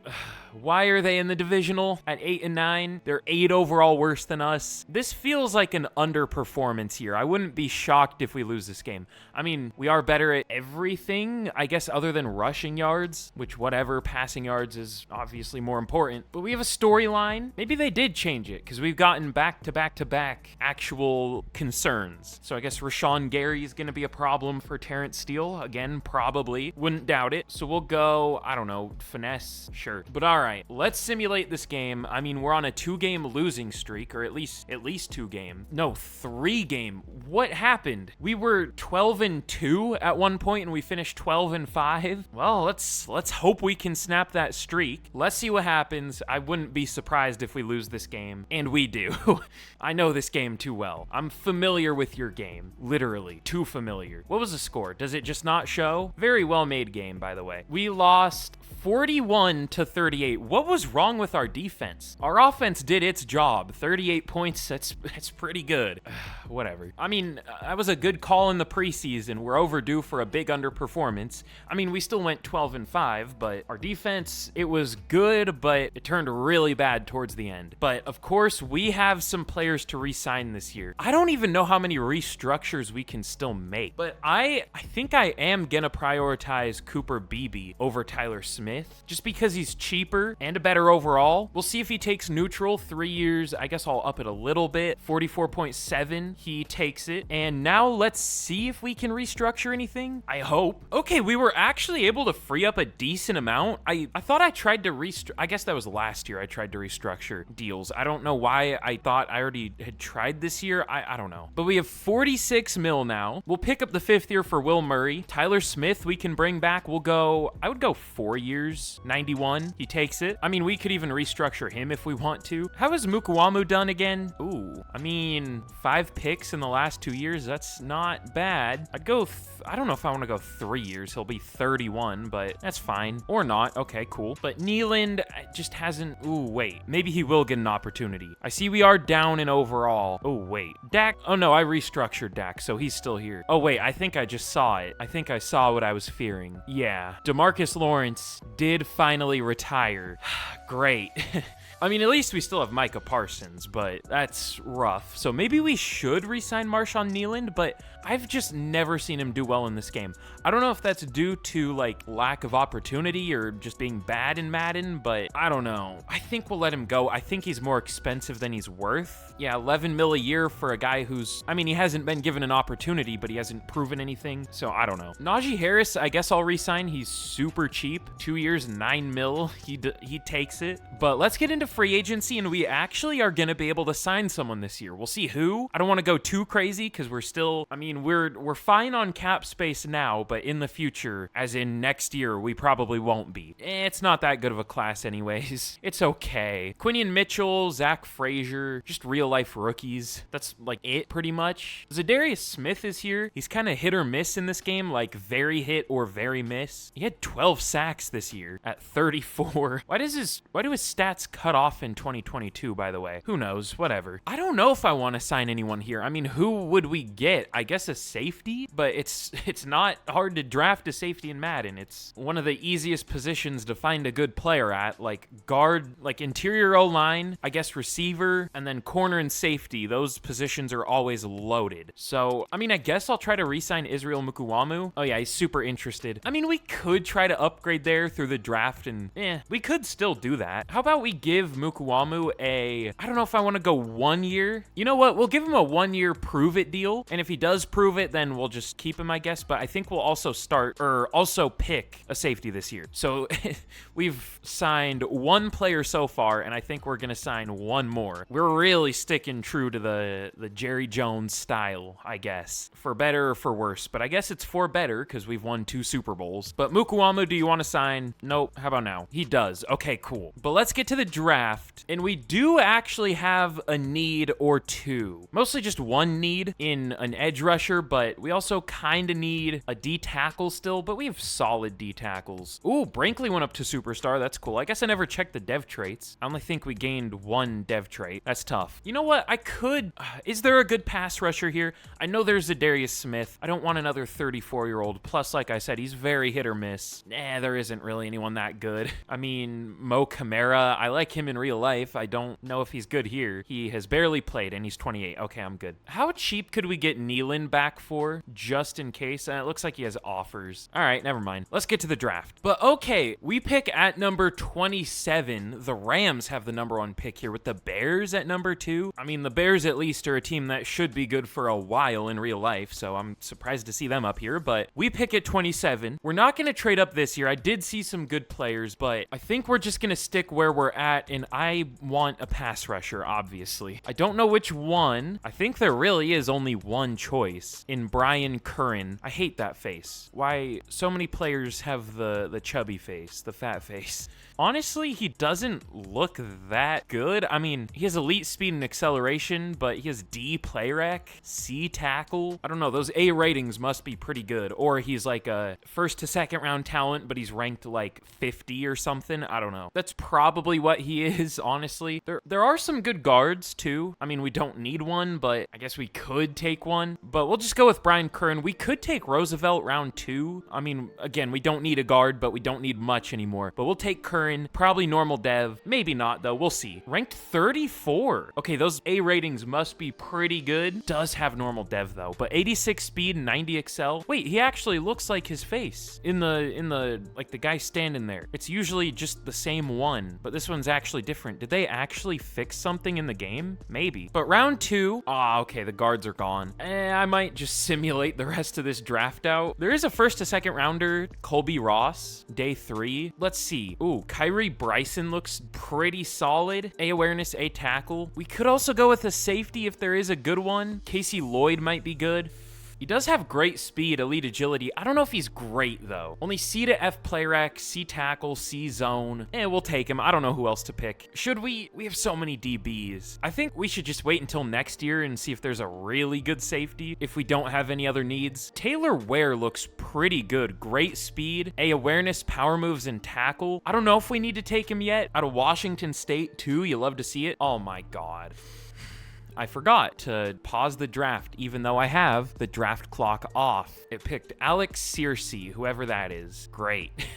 Well, I guess that pick didn't matter too much anyways, but that's still annoying. Hopefully that's someone good. I don't know. Where is still available, though? Okay, cool. We'll take him. Ranked 61, got him at 91. Hidden dev, we'll take it. We could even start him. We'll see, though. And then last pick, let's go with... Is there anyone good? No. Are there any 20-year-olds? Shout out Leonardo DiCaprio, I guess. That's not funny. No, there aren't any 20-year-olds. All right, I'm simming the rest of this out. But here's how we did in the draft. It was interesting. So... Brian Curran was a good pick, 76 overall, that's what he was at outside linebacker, so he stayed the same, unfortunately, but good player, just of course no dev trait, but 86 speed, 90 excel, 79 finesse moves, looks good, but again, I don't even know if he's gonna start for us, but the CPU made an amazing pick here. A backup quarterback in the 2nd round, Alex Searcy. Why? He's not even good, he's a 68 overall. At least he has hidden dev, but he's just not good. I mean, he's fast, but that's mostly it. Great pick by the CPU there. Super glad I turned draft clock off and it still kept it on. I don't know if they'll ever fix that glitch. We'll see. But Taylor Ware, I think, unfortunately, our one starter from this class, or at least day 1 starter. But of course, hidden dev, that's why I think we're gonna start him. Good speed, good strength, 77 power move, 76 awareness for a rookie. Good player, and then I don't remember if I picked Manny Smith. I might have. I'm recording this the day after I did the last draft, so I'm not sure. And then the CPU picked a safety, a D tackle, and another running back. Like our 50th it's picked. But good draft, mostly good draft. I made a couple decent picks. I don't know what the CPU did. But let's get into year 5, I think. But okay, we are a 90 overall heading into year 5. Looking good. I'm still a little worried about Terrence Steele. I cut him and signed him again. It saved us like 10 mil to do that, or 13 mil. Not that that's a realistic move necessarily, but I don't know. I guess it happens at times in real life. But his contract will be up this year. I mean, we could put Cheeks at right tackle or something. We'll figure something out, though. But yeah, this team is insane. 92 offense, 88 defense. I think that's exactly what we had last year. So we didn't really get better, but we didn't get worse. And we're gonna need to find a replacement for Najee Harris eventually. I mean, the last 2 years he's been insanely good, but we'll see how long he's good for, because he is 30 and he is regressing pretty heavily. He'll be like a 78 next year, I would assume. So we'll need to find a new running back. But on defense, also just still looking really good. I mean, the one thing I am worried about on defense is no more DeMarcus Lawrence. We'll see how Ware does. He probably won't be nearly as good as Lawrence, but hopefully he's still good. That's a lot to ask of a rookie to, you know, match the level of someone who broke the sack record here. But we'll see. He could do well. Oh yeah, also we found a pretty decent UDFA. I don't know if he'll ever see the field, but Mike Dyson. He has 80 finesse moves, 74 speed, 89 strength. Don't know what we're gonna do with him, but he looks good. But all right, y'all know the team by this point. So let's get into the year. Let's get to the midseason, and we will see how we do. Wait, what did I just see there? Do stories stay the same if you go to a new week? I just saw something insane. Hold on. Let me see if that's true. Wait, no. What did that say? Oh, okay. Christian Watson, the Texans traded for. Did that say he was on the Browns? Damn it, I didn't get any of that in my recording. I thought it said the Browns traded Deshaun Watson back to the Texans. Can you check like league transactions? Was he on the Browns? I don't think I've ever checked this screen. Maybe it wasn't the Browns. Okay, my fault. That concerned me. Oh, it said Broncos. Okay, false alarm. But all right, we are 6-0 at the midseason. We are undefeated so far for the first time in this rebuild. It looks like the Seahawks, Panthers, and Eagles are all 5-2, but it looks like we're the best team in the NFC by a decent bit. We'll see if that holds up. You never know in Madden. I guess in real life you don't know either, but especially in Madden. The Patriots are 0-7. That's tough. But who are we gonna have to re-sign this year? Did I check already? I can't remember. It's gonna be Jake Ferguson, Frank Brinkley, who isn't interested, Damone Clark, Tyler Guyton, Trayvon Diggs, Marquise Bell, Israel Mukuamu, again, Jeremy Downs, great.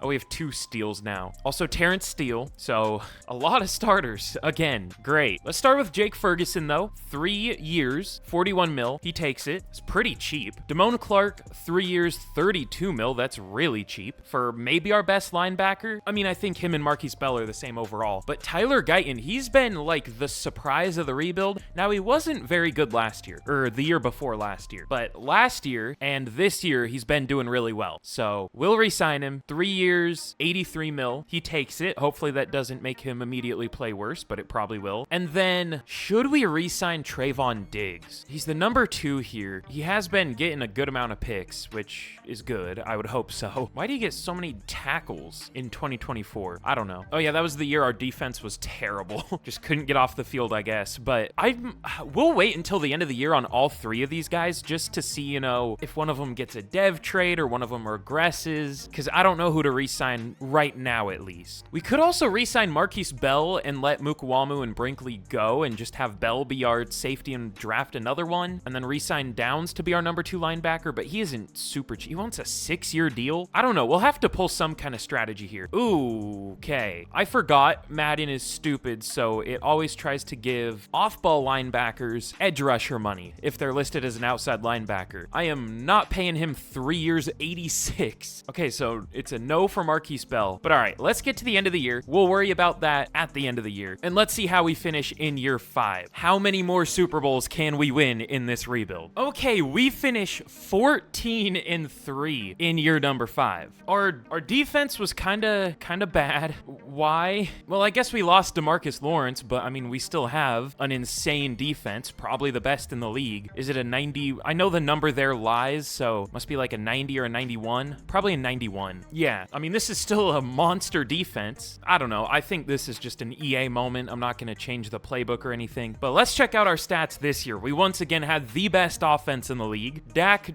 cementing himself as the GOAT, maybe. 4,300 yards, 43 touchdowns, only 8 picks.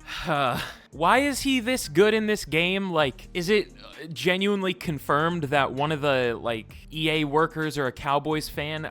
I don't know. But 1,200 yards for Najee Harris, 4.6 per carry, 14 touchdowns. Almost 1,600 yards for CeeDee Lamb, 13 touchdowns. Almost 1,000 yards for Will Murray, 12 touchdowns. 800 for Aiken. Tyler Guyton, he allowed 10 sacks in the second half of the year.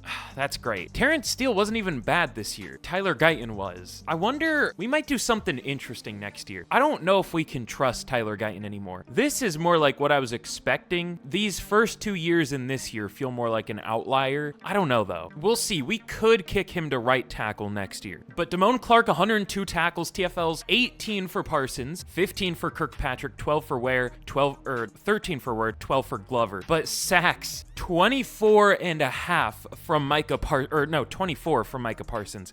I'm tired. Again, as always. That's my excuse for being stupid. But he now ties DeMarcus Lawrence for most sacks in a year. I mean, I'm sure it's been broken. Myles Garrett probably got 30 or something. I don't know. Let's see. No, Josh Hines-Allen got 28. Okay, sure. Oh yeah, and 25. I didn't even think of that, but 25 receiving touchdowns for CeeDee Lamb broke the record. I think the record's 24. I don't know. Surprisingly, no one's broken the rushing yards record here. 2,100 in 1985 is insane. Was that in 14 games or 16? I think it was 16, but still. But 6.5 sacks for Kirkpatrick, 4 for Glover, 3.5 for Ware as a rookie.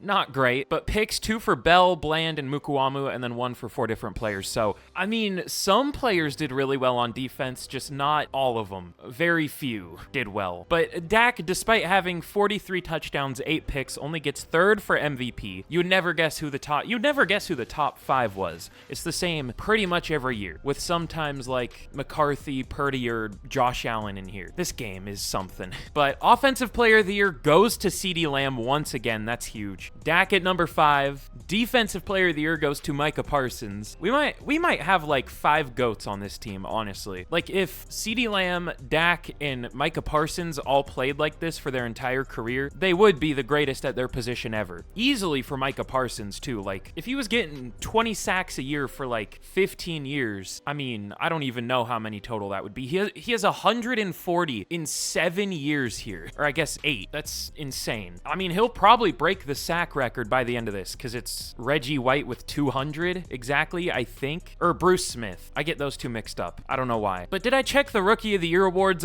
There's no way we got either of those. Nobody for offensive, and Ware at number 3 for defensive Rookie of the Year. I'm surprised he was even that high. He sucked. But let's see who we're going to be taking on in the divisional here. We might even have to add another pass rusher this year unless we just want to bank on Ware playing better next year. I don't know. But it is going to be the 49ers here. At an 88 overall, they very well could be the second highest overall team. I mean, maybe there's a 90. They do have, I guess, technically a better defense than us. I mean, we both have a 91, but it gives them the nod. I want to see, are we the highest overall team still? I would hope we are. The Raiders are an 89. Same with the Jets. The Chiefs are a 90. The Bengals are a 90. But we are still the highest overall team by 2 whole overall. I don't know if it's even possible to go undefeated in simulation, but if it is, this is the rebuild where we might have a shot. We'll see, as long as our defense does better. But we have a new message here from our defensive coordinator. It's probably going to be Nick Bosa against Terrence Steele again. At least I would guess. I mean, maybe they lost Nick Bosa. Sometimes they do. Nope. Okay. But let's just simulate this game. Yet another rivalry game, like the millionth one we've had in the playoffs. Let's see what happens. Can we move on to the conference championship? We do, surprisingly. Okay, I thought our defense was going to ruin us there. I genuinely thought we were going to lose, but we kind of smoked the 49ers, 28-16. A 2-score win. We'll take it. But it is once again going to be the Panthers in the conference championship. They're at least good here, an 88 overall. You know, I don't think I've seen Bryce Young up there for MVP. Sometimes he is, but I don't think I've seen him here. No. Also, Michael Penix on the Rams now, that's something. But all right, let's simulate this game against the Panthers. They had a much better defense than us, even though our defense is better on paper, but we had a much better offense. So let's see what happens. Can we move on to yet another Super Bowl? We do. We beat the Panthers 34-24. And are we going to be taking on the Bengals at 14-3? That must have been a terrible game. They won 13-3. Super exciting. But we are a 93 overall now to the Bengals 90. They didn't develop throughout the playoffs, but we did. This should be an interesting one. I have no idea if we're going to win. I mean, we've been winning pretty easily in the playoffs here, but you never know. We have a Super Bowl week scenario again, or storyline. I need to stop calling them scenarios. That's not what they are anymore. I again don't know what this is for, so I'll just go pass blocking. It's probably for one of our tackles. I don't know. Your lineman who? Was it all of them? No, it says lineman. All right, cool. Sure, why not? But let's jump in and watch this game. Looks like they have a new X Factor linebacker, Jay Spencer, a corner. That's something. So they'll have someone to contest CeeDee Lamb unless he's a rookie. I don't know. But let's simulate this game and let's see if we can win our third Super Bowl of the rebuild. Would this be our third win? I don't know, but we are already up 10-0. The Bengals do score and they're going to score again to tie it at 10. We always start off super great in Super Bowls, then slowly collapse. But we're up 17, now 20-10. The Bengals are going to score, I'm sure, and then they'll score again immediately. No, okay, that's not what's happening. We win 27-13 to win yet another Super Bowl. It is legitimately impossible to do this with any other team in this game. The Cowboys are the one team so far. I mean, I've done a few 10-year rebuilds in Madden 25 so far. I haven't won a Super Bowl yet, in one of those at least. Again, I have won one Super Bowl in simulation outside of this rebuild right here, and we've already been in, what, 4 and 1. Have we won 2 or 3? I should know. Either way, we are legitimately creating a dynasty here. I wasn't sure about it when I said that, but it's happening. I mean, let's just see how many more we can win. Why not? Mikey McDingle, legitimately the greatest coach of all time. Joe Burrow shines in Dallas. Well, good thing he lost the Super Bowl. That's a weird storyline. I mean, he did well, but it didn't matter. Also, in Dallas, we weren't in Dallas. We were in Tampa. This game sucks so bad. Whatever. But let's see if we can keep this thing going. We have some re-signings, of course. Only 10 mil in cap space now. We will pick up the 5th year for Kirkpatrick. He's developed pretty well, up to an 85 at only 24 years old. But let's see what kind of deals we can restructure or how much money we can free up. Ooh, maybe not much. We can't restructure CeeDee or Micah Parsons. Really? Their deals don't expire yet, but can't restructure them. But let's see how much money I can free up. But okay, we now have 30 mil. We don't like desperately need any of these players back, I don't think, but let's see. We'll re-sign Trayvon Diggs. I would go 2 years, 28.6. He takes it. Now with 16 mil left, we could also restructure that deal if we want to. Do we want Mukuamu or Brinkley back? I mean, we're not going to be able to get Marquise Bell back. He's just way too expensive. I want Brinkley, but he just isn't interested. How much is he? 3 years, 37. He would be 5 years, 77.5 with very player friendly.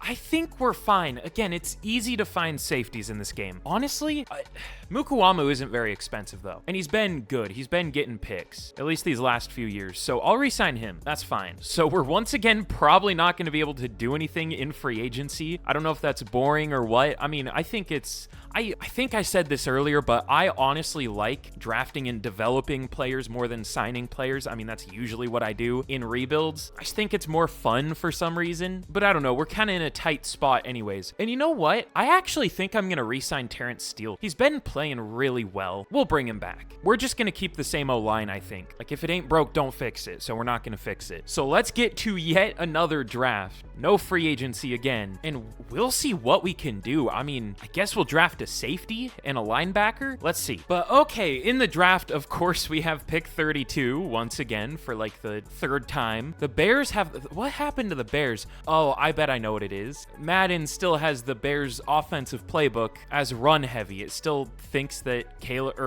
Justin Fields is there. So Caleb isn't really passing a whole lot. It looks like he's been pretty good. Just no crazy stat lines because they don't pass much. I guess they aren't running a whole lot either. What is this offense? Wait, I guess they did change it, but still, he isn't putting up like great numbers. I don't know. That first year, it still looked like the Justin Fields Bears. But anyways, we pick at number 32, of course. We're not going to trade up, I don't think. I'm not even 100% sure who I want, unless Bo Bingham is still available, because he looks insane. I don't know. We obviously need a safety, too. Kendrick Thomas is good. Philip Silas looks good, too. Ooh, elite speed, but only solid acceleration. Okay, maybe we should take him, because safety's an actual need, and he might be a top 5 talent. I don't know for sure, because he only has B zone, or I'm assuming it's a B. But all right, let's just get to our pick. One of those 2 top 5 talents should be available. Maybe both. Maybe we should trade up and take both. You know what? Maybe we should. Let's go with... No, he's gone. What was his name? I already forgot. It was... Philip Silas. He went to the Dolphins. Damn it. Is the guard still here? He might be. That sucks, though. That safety was good. Yeah, the guard's still here. We just don't need a guard. I guess we'll take a corner or something at the end of round 2, but let's just go with the good player. Now, he isn't a need, obviously, but he is a very good player. He'll probably be our eventual, maybe even left tackle. I mean, we could even put him at left tackle this year if we want to. just cause Tyler Guyton hasn't been very good, but we'll take him. He is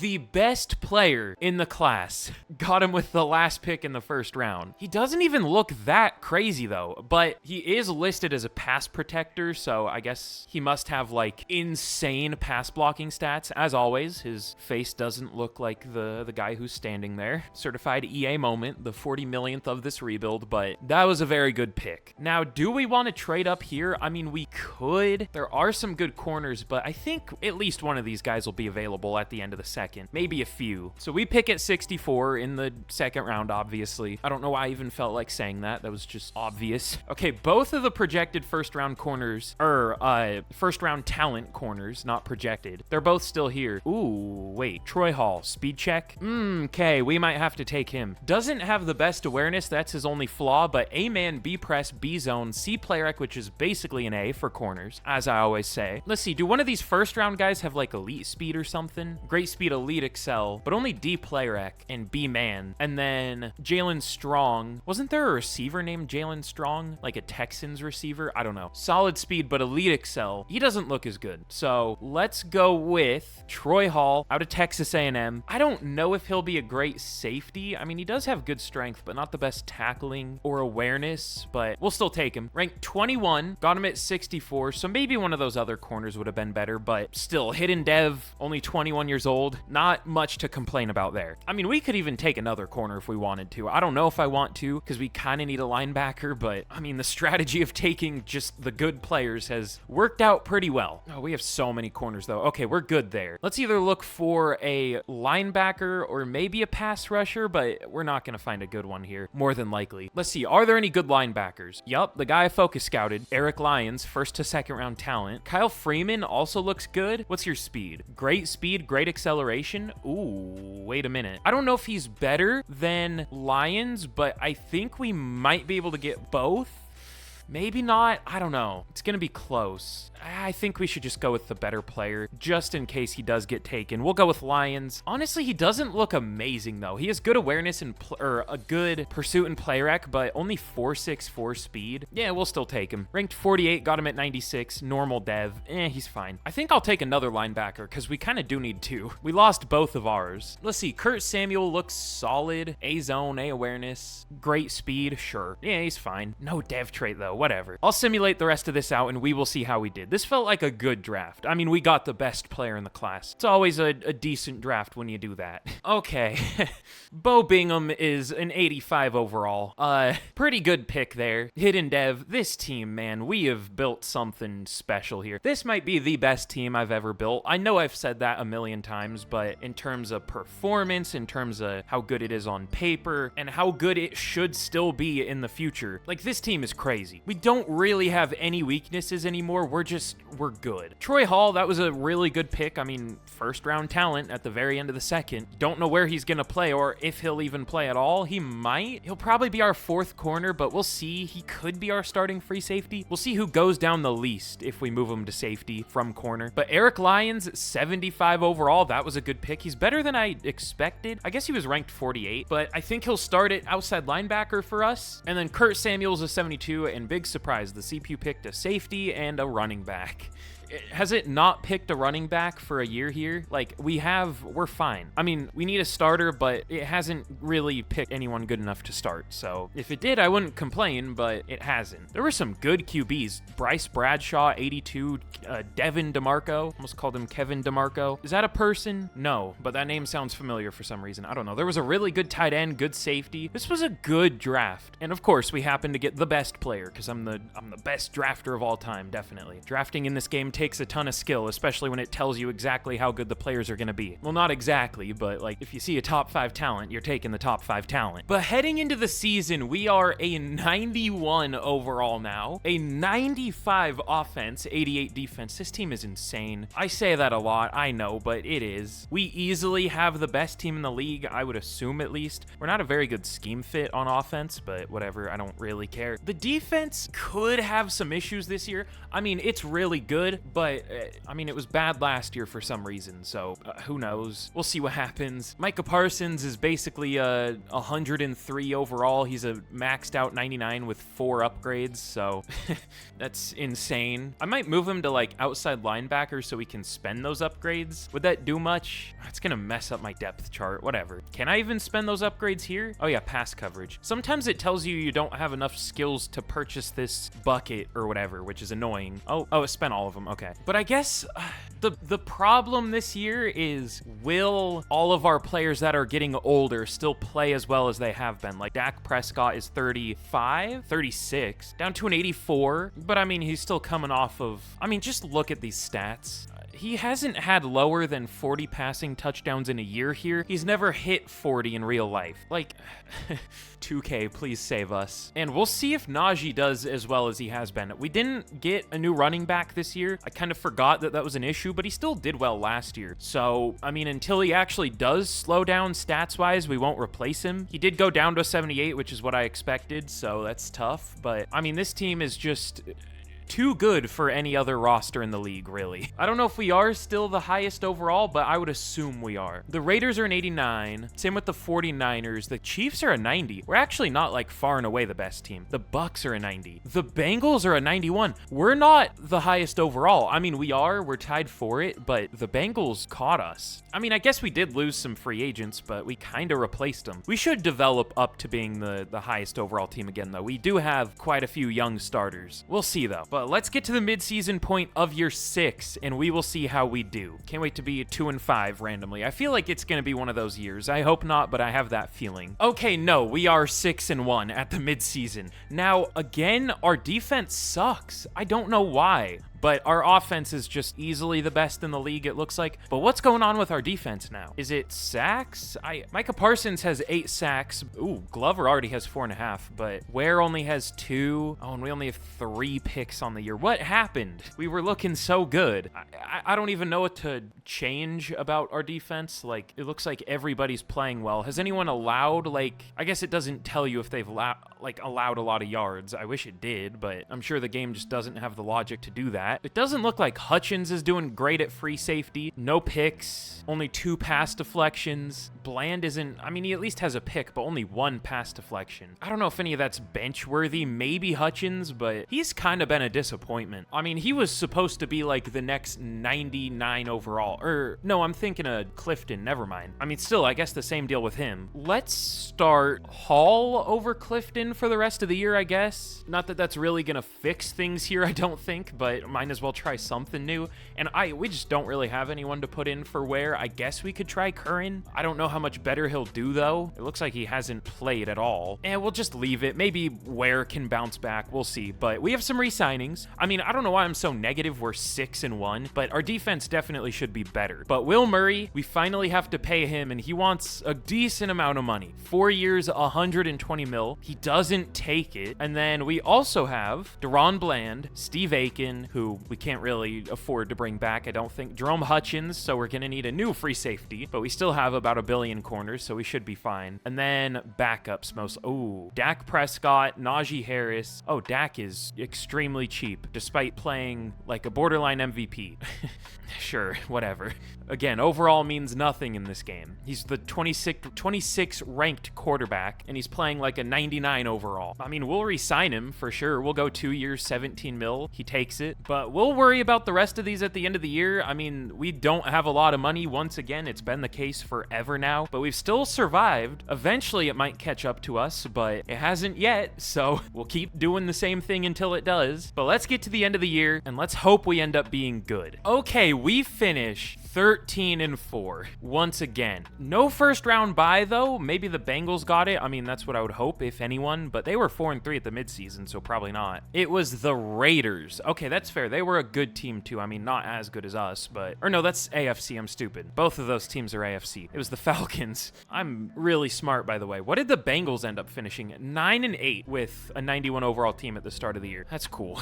Let's see. Do we have the highest overall team in the league again though? Maybe not. We only went up to a 92. The Bengals are also a 92, and maybe someone else caught us. The Falcons are a 91, so I guess that's fair, but they probably only developed because they did well. I guess they got there though, so that's fine. But let's check out our season stats. Dak still hasn't thrown under 40 touchdown passes, 4,500 yards, 41 touchdowns, 8 picks for the 29th ranked quarterback in the league. That's something, man. That's sure. Najee Harris, 900 yards. Okay, he did fall off this year, only 3.7 per carry. Almost 1,600 yards for CeeDee Lamb, 15 touchdowns, 1,000 yards, 8 touchdowns for Will Murray, 707 for Aiken, 700 for Ferguson. The blocking was really good, though. I did, of course, cave and put Bingham at right tackle, and it worked out. Has superstar dev, now up to an 89 overall already. This O-line is ridiculous. Do we have anyone lower than a 90? I mean, I guess technically Bingham, but he'll probably be a 90 by the end of the playoffs. But Damone Clark, 123 tackles, TFLs 13 for Glover, 12 for Parsons, and sacks. Okay, it worked out. Parsons with 18 and a half, 10 for Kirkpatrick, and then 8 for Glover and Ware. Ware actually did much better this year, thankfully. And interceptions, 5 for Bland, 2 for Hutchins and Mukawamu, and then 1 for Diggs and Hall. How many career picks does Deron Bland have, and how close is that to the record? He has 40. I don't know what the record is. Oh,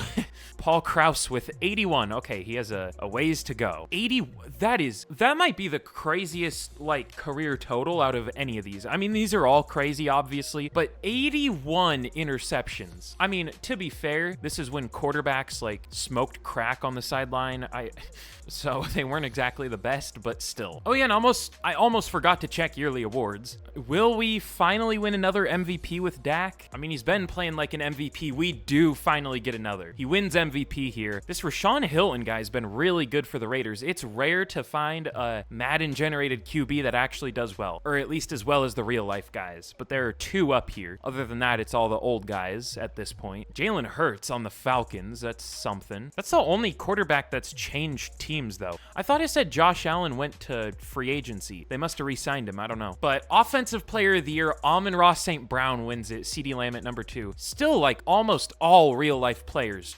Oh, they have the same face. 2 Madden-generated players for Offensive Player of the Year. One of the 14 billion unrealistic things about this game. But Micah Parsons wins Defensive Player of the Year. I'm not even, like, excited about awards anymore. We're just getting all of them or being very close for all of them. It's not really a surprise. But Samuel at 3 for Defensive Rookie of the Year. Troy Hall at 5. I wanted Kurt Samuel to win it because we didn't draft a linebacker with a dev trait. I think Lyons was the higher overall, but Samuel was the higher overall sub linebacker, so he got more playing time. He did well-ish, though, just no picks. So we might be drafting another linebacker. We'll see. But in the wild card, we're going to be taking on the Saints. We're a 92 to their 88. They're only 8-9 in the playoffs, of course. I feel like the AFC has been a lot stronger than the NFC here. I mean, I guess that's maybe the case in real life, but I don't know, though. We've been winning Super Bowls, so maybe the NFC is stronger here. Not as a whole, but the best team has been an NFC team in the Cowboys. Ooh, what an exciting game there. Why is it showing me this? The 5-12 Lions beat the 5-12 Panthers. That's cool. Weren't the Panthers in the conference championship last year? What happened? I don't know, but let's simulate this game against the Saints. We deserve a win here. Will we get a win, though? Our defense, once again, was pretty ass, so I wouldn't be surprised if we lose. We do win, of course. We're the Cowboys. We have Madden on our side. We basically have God on our side in this game. But we're going to be taking on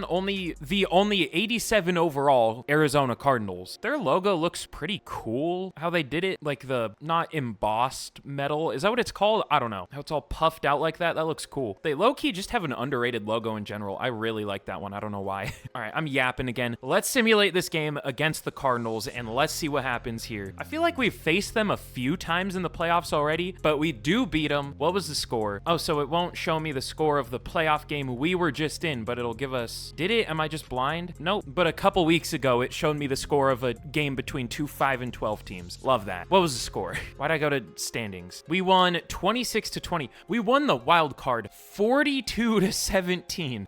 Maybe these scores should have been the other way around because the Saints are a better team than the Cardinals here, but whatever. We have a storyline here. I don't know what the matchup would be, though. They're tight end. Oh, matched up with Eric Lyons. Why not just put Damone Clark on him? So I guess Kyle Pitts is developed here. I mean, I know everyone calls him a breakout every year, but now with a like NFL caliber play caller, he should be a breakout in real life. But let's see if we can move on to another Super Bowl, like our 5th one. And I don't know. Why would I want to know what happened in our game? We lose, unfortunately, 31-28. That's fine. We've been winning enough. This is like the least disappointed I've ever been about a playoff loss in simulation, unless it's like year one and we massively overperformed. I mean, we should have won that game. We're a 92. I think they were a 91, but close enough. That's fine. We still need to figure out what is wrong with our defense. It was so good and now it's so bad, but hopefully it just fixes itself. We'll see. But for the rest of our re-signings, or I guess, have we re-signed? Oh yeah, we re-signed Dak, but still have all the other ones to worry about. Randy Pearson, we have the 5th-year option for him. He's gonna be expensive when it comes to his deal. He's gonna be a 99 overall by that time, so is he the highest ranked right guard? I want to see. I mean, probably. No, he's number 2. Doesn't really have much power, but 98 pass block finesse, 99 impact block. Pretty good guard there. But can we restructure any deals? I don't know if we can. We can restructure Tyler Smith, I guess, but that doesn't save a whole lot. Jake Ferguson. Yeah, we can't restructure too many. All right, we're starting to get to the point where the cap is really becoming a problem. We've been able to get around it really well, but it's coming to a halt pretty soon. But let's see. Will Murray rejected the last deal. Honestly, I know he's a super good receiver, but it wouldn't be the end of the world if we didn't get him back or anything. I mean, he gets used, but CeeDee Lamb gets used a lot more. We'll offer him 5 years, 173, and he does take it. Cool. And we are out of money. So, Deron Bland, I mean, we could tag him if we want to. We might do that. We're gonna need a running back, though. That's the only issue, and we won't really be able to get one. Let me see. How much would restructuring Murray save? Oh, 11 mil. We might just be able to re-sign Deron Bland. Oh, wait, now it's only Oh, yeah, it tells you, it like takes your draft picks into account for the cap space here. So we'll just offer him, once again, a bag of chips. Shockingly doesn't take it, and you're getting tagged, buddy. So now we have negative 16 mil. We're gonna lose Steve Aiken, Jerome Hutchins. Najee Harris is down to a 72. So we're gonna need to find a few new starters, but we should still be okay. So let's get to the draft once again, and we'll see what we can do. This is gonna be a tough draft, because we do actually need some stuff this year. I guess I could have been better about, planning for the future, but I mean, well, I kind of have. Just at receiver, we kind of have a hole now. But in the draft, the Eagles have the number 1 pick. I guess it's good to see a division rival do poorly. Really, all of our division. Nobody made the playoffs, I don't think, in our division. Yeah, Giants at 11, Commanders at 14, Eagles at 1, and nobody ever trades their first-round pick in franchise, so those are all their first-round picks. But we pick at 29. I haven't even looked at the class yet, honestly. I focus scouted some running backs, and neither of them are good. That's fun. Casey Duffy maybe looks solid. I can't tell for sure, though. Ooh, Whitfield looks like a really good receiver, but just not a great overall running back. What does Duffy look like? Oh, an elusive back with 4.61 speed. I think I'm okay, thanks. So we won't be picking a running back, I don't think. We do need a receiver, but I don't have any of them focus scouted. I prioritized focus scouting running backs, because for me at least, it's easier to tell if a receiver's gonna be good, even if they're not fully scouted, than it is to tell if a running back's gonna be good. Again, at least for me. Trey Torrance looks good at receiver. I don't know if he's great, though, because of the awareness, but A spec catch, B medium route as a playmaker, even if he's solid, that would be an upgrade over what we have, which is nothing. He doesn't look that good, though. Let's see. Our focus position was outside linebacker, because I wasn't sure how Ware was going to do. There are some good ones, to be fair. Ellison, Patton, that's it. And they're just okay. It's not really too big of a need anymore, unless Ware does suck again. There's a good corner. Okay, I think we're just going to go with the receiver, Trey Torrance. I don't think he's great. I think he's honestly not very good, but I'm still going to take him because it's such a big need, and we're not going to be able to sign a free agent. We have negative negative cap. So we either take a receiver here or we start a 66 overall next year. I think I'll take a receiver here. I should actually check first if there is like a good one later. Ooh, wait, there might be. Wait a minute. Maybe we don't need to take one here. I always look for, oh, okay, this guy has good spec catch and deep route, but that's about it. But elite speed, agility, and acceleration. I always sort by elite agility and look for guys with like elite acceleration and change of direction. Garrett Reed, though, he has so many F ratings, but he's also 6'6". But specifically, I look for playmakers with like elite agility and change of direction and acceleration and all that. I don't think he's good enough to not take Torrance, but I am tempted to take one of the pass rushers here and then worry about receiver later.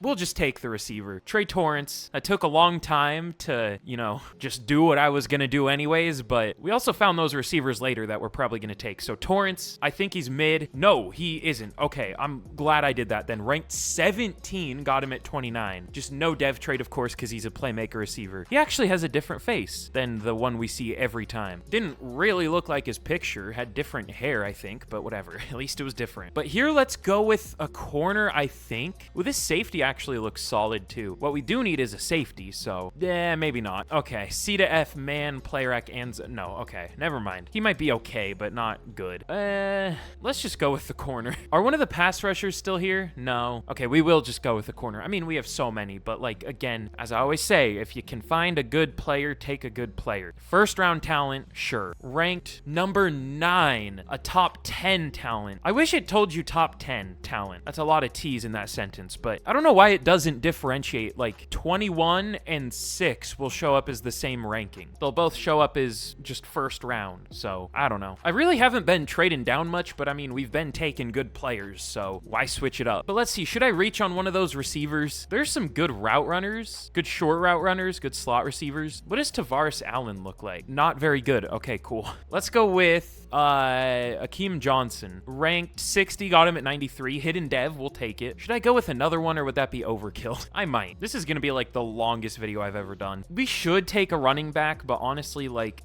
who should we take? Is there anyone? No A carrying. How about speed? Great speed. There's nobody with great speed and good change of direction. Or did I do strength? I don't know. None of these guys are very good. I will take one just to take one though, just so we have a running back. Let's take, again, I don't know how to scout running backs, so I'm probably going to take a bad one just because I don't take running backs. I just sign them. I don't know. Hampton has some A ratings. Sure. He probably sucks. No, he doesn't. Almost a first round talent. Okay. Hidden dev, 89 speed, 90 excel, 83 strength. We'll take it. Hidden dev. Sure. All right. I'll take maybe one or two more picks, but we'll see how we did. But okay, here's how we did in the draft. Yet another very good class. No 80 plus overalls or anything, but Torrance is a 76. He'll start, I think. I mean, we could do the same thing we did with Ware. Ware hasn't really been great, but that's a different position to be fair. I think we might start Akeem Johnson because he actually has a dev trait. He's only 2 overall lower.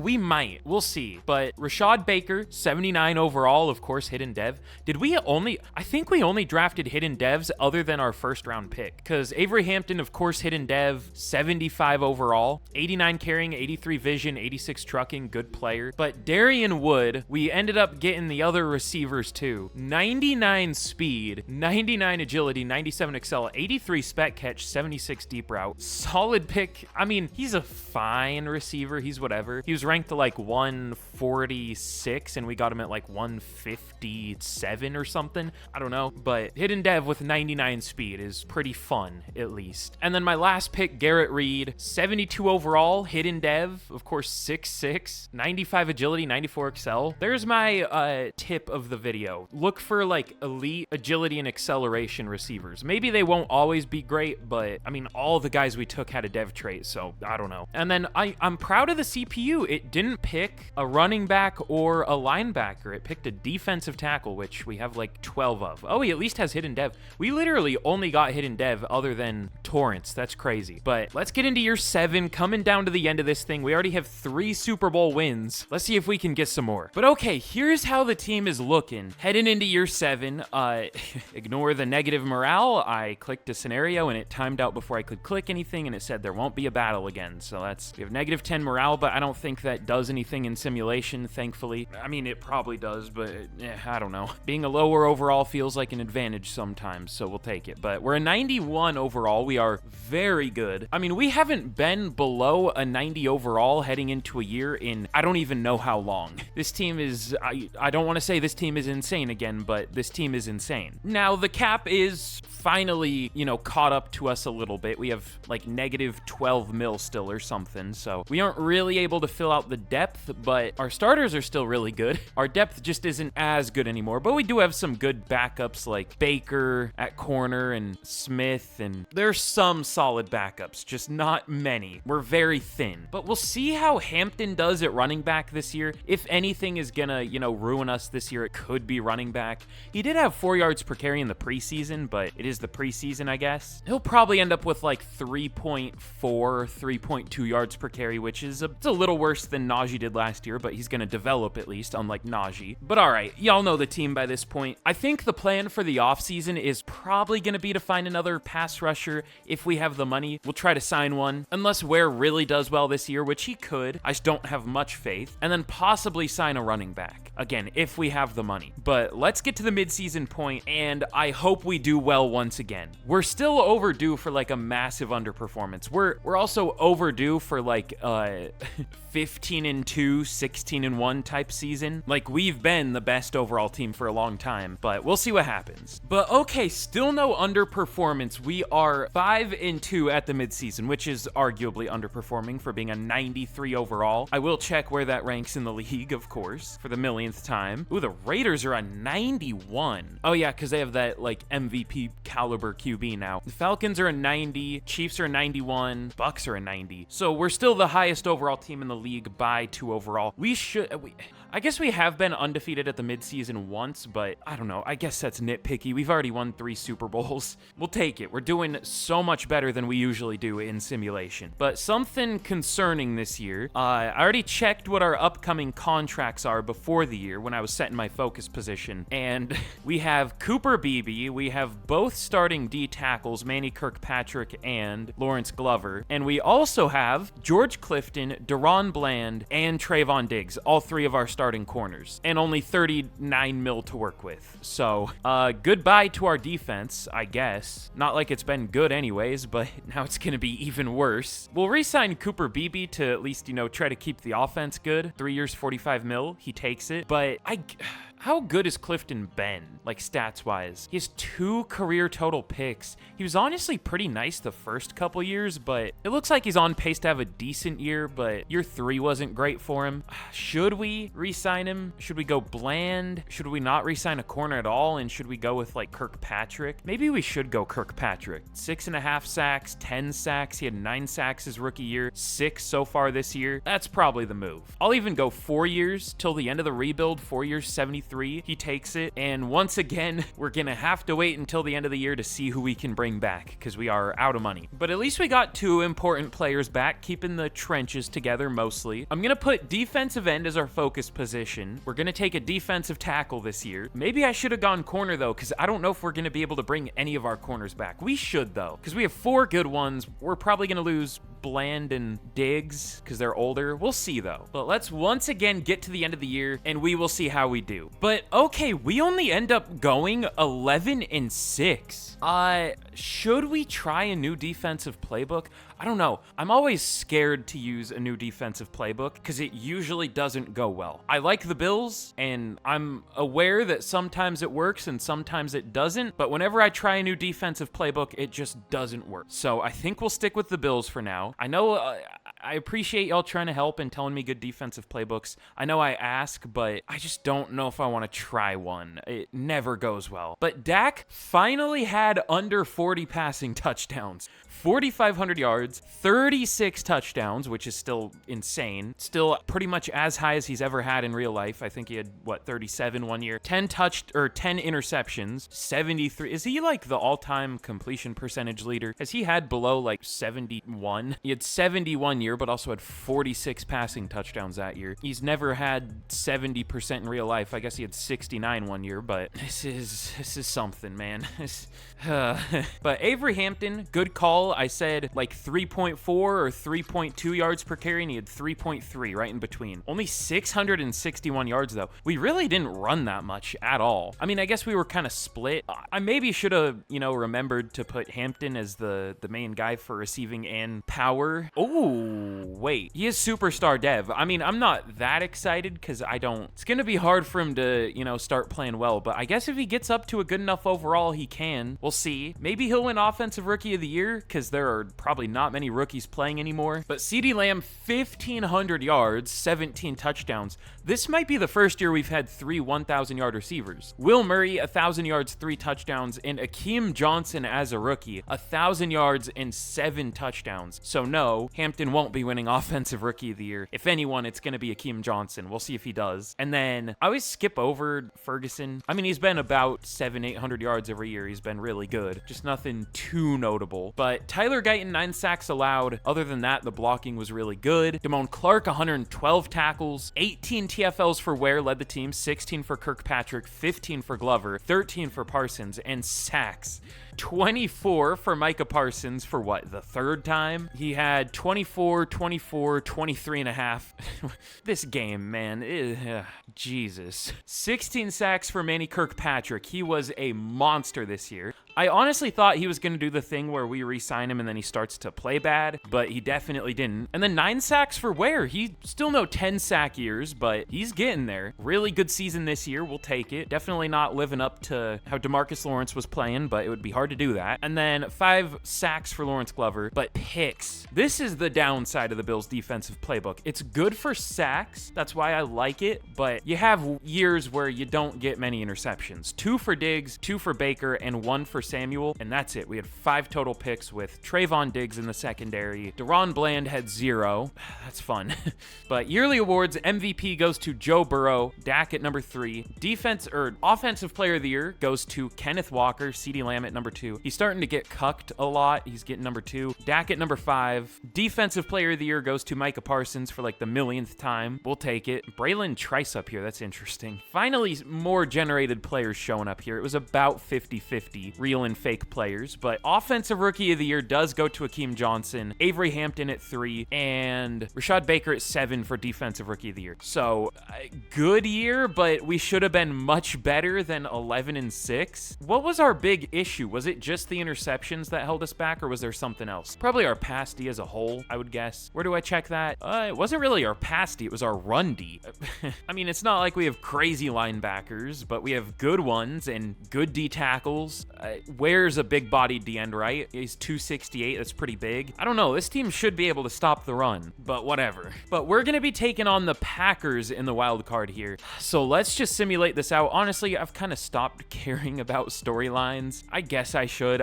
Some of them don't matter. A lot of the time, I just end up hurting the team. So, I'm glad I clicked this one. This one should be decent XP. 2,500 XP for our D-line. That's fine. But let's see if we can beat the Packers. We should. We're 3 overall better, and we're at home. And we do, thankfully. I'm kind of surprised we do.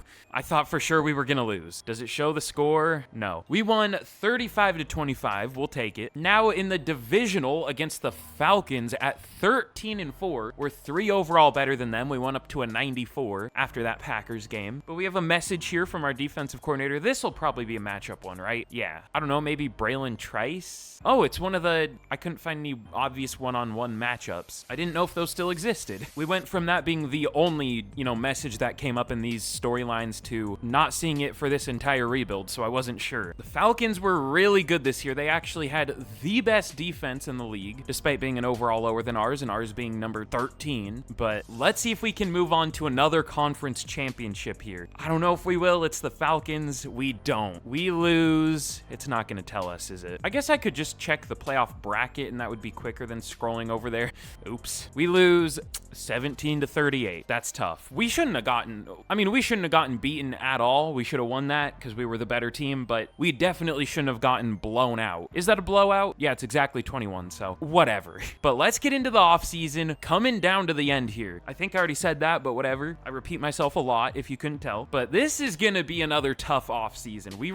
Have we only signed like 2 free agents throughout the rebuild? I think we might have. There's some interesting retirements happening. Why did I think Buda Baker was Patrick Peterson for a second? I thought Patrick Peterson was still around. I don't know why I thought that, but I did. Interesting retirements though. Joey Bosa's just now retiring. Is he like 38 at this point? Maybe.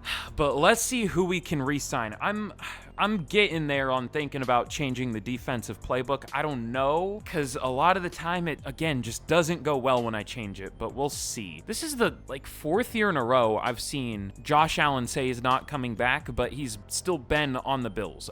It's probably broken knowing the game. But we have negative 10 mil in cap. Okay. We're also going to have to start getting worried about Dak retiring. He is 38 now. Someone needs to turn the lights on in that room. Oh, they're slowly coming on. Why are they slowly coming on? That's weird. Are they? I don't know. But he's down to a 78. He's still playing like a 99 because overall doesn't matter. But, ooh. Okay, that's what I was hoping for. A lot of these really fast receivers do have superstar dev. Now, it doesn't really matter because he's only a 73 and he's never going to play, but that's still interesting. But Johnson went up to superstar dev for winning offensive rookie of the year, obviously, so that's cool. And did we have any other hidden devs? Or obviously Hampton is superstar. Baker only has star. That's fine. Ooh, Samuel and Lyons both went up to star. Were they that good? They just got it. I don't know what they got it for. We'll take it, sure. But let me restructure all our deals, or at least as many of them as I can. But we might have to be, saying goodbye to a few important players here. Mostly our entire secondary, pretty much. But again, our defense has been kind of bad, so whatever. But all right, we couldn't really restructure enough to do anything. We now have 6.9 mil, which nice, but that's not nice enough. We're going to be losing some people here. We still could tag someone, maybe. I mean, there's George Clifton, Deron Bland, Lawrence Glover, who's been, good, but he's definitely been the 2nd defensive tackle. I mean, he was the 1 on the depth chart, but he's been outperformed. We could re-sign Trayvon Diggs. He is 33, but he's still getting picks. A steady 1 a year for the most part, 2 this year.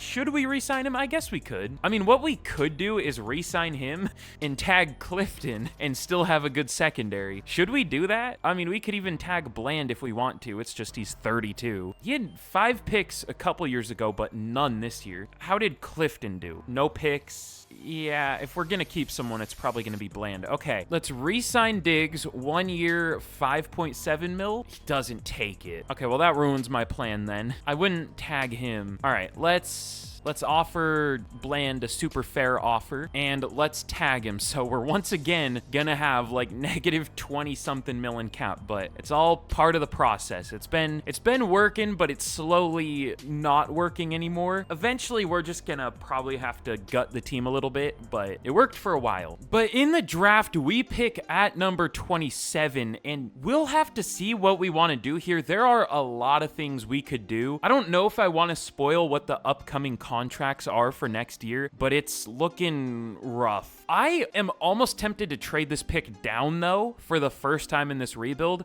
because there isn't really anyone I'm crazy about at a position of need or anything, and like I just said, it's looking kind of scary for next year for the players that we're gonna have to bring back. It's basically our entire team. I don't know how I managed to have every contract expiring in the same year, but I did it.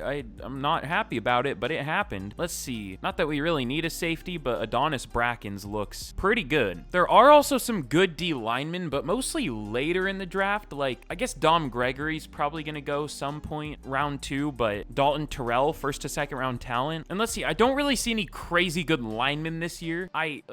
Honestly, I don't know if this is that good of a class as a whole. I mean, I'm sure there are some good players, but not really for stuff that we need. I think I am going to trade down. I don't know how far, but I want some picks. I want another 2nd round pick. I mean, I don't think anyone's gonna have 2 2nd round picks because teams don't really trade for picks here, at least not high picks. No, I mean, sometimes teams will trade oh, it looks like the Eagles traded a 3rd rounder. That's interesting. Same with the Giants. Maybe some team did trade a 2nd round pick. Where did the 3rd rounders go? I didn't see a team with 2 thirds. I don't know. Ooh, wait, the Saints do have 2 2nd round picks. Okay, never mind. This would be perfect then. Okay, we're gonna trade a 1 and and a 4 for 30, or no, it's 45 and 50. So 2 mid-second round picks, we'll take it. So let's see. It looks like the corner is still here. Jojo Langford, he looks solid. Is the safety still here? Who was it? No. Or yeah, it was Brackens. We could go with him instead of Langford. And then there's Gregory, or he's a 3-4 or a 4-3 D end. Terrell's more someone we would want. So let's go with, I guess we didn't really need to trade up and down, but whatever, I guess it works out. We'll go Brackens. He is ranked number 6 in the class. Got him at number 45. 93 speed, hidden dev, 93 agility. Solid pick there. And then at 50, let's go with, should I go with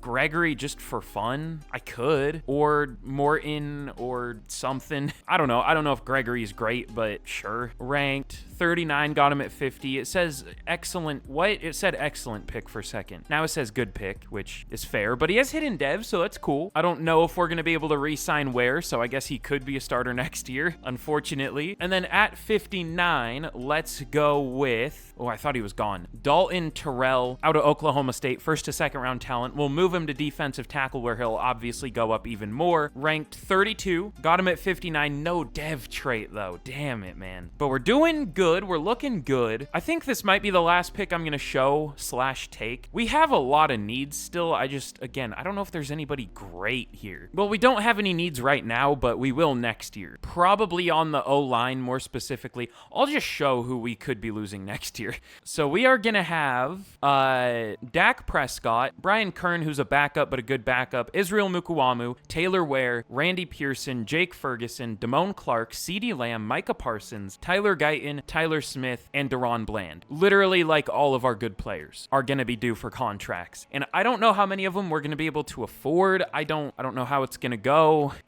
We'll see. So I should take A linemen, but I just don't know. I don't like any of them. None of them look very good. Artie Johnson, ooh. A finesse, 42 bench reps, sure. He actually looks really good. Ranked 21, got him at 91. See, it said good pick there for a second, then I switched over here and switched back. Now it says excellent pick. One of the billion broken things in this game. And we don't have another pick until the 5th round. I guess I'll show something here. Let's see if there's another good lineman. Maybe not. It's only UDFAs left. All right, I'll just simulate the rest out, and we will see how we did. I mean, we already know how we did, but we'll see exactly what overall these players are. All right, so Brackens is an 80 overall. That was a very good pick. Of course, the 6th best player in the class. I think he'll start for us this year because Mukuamu's old now.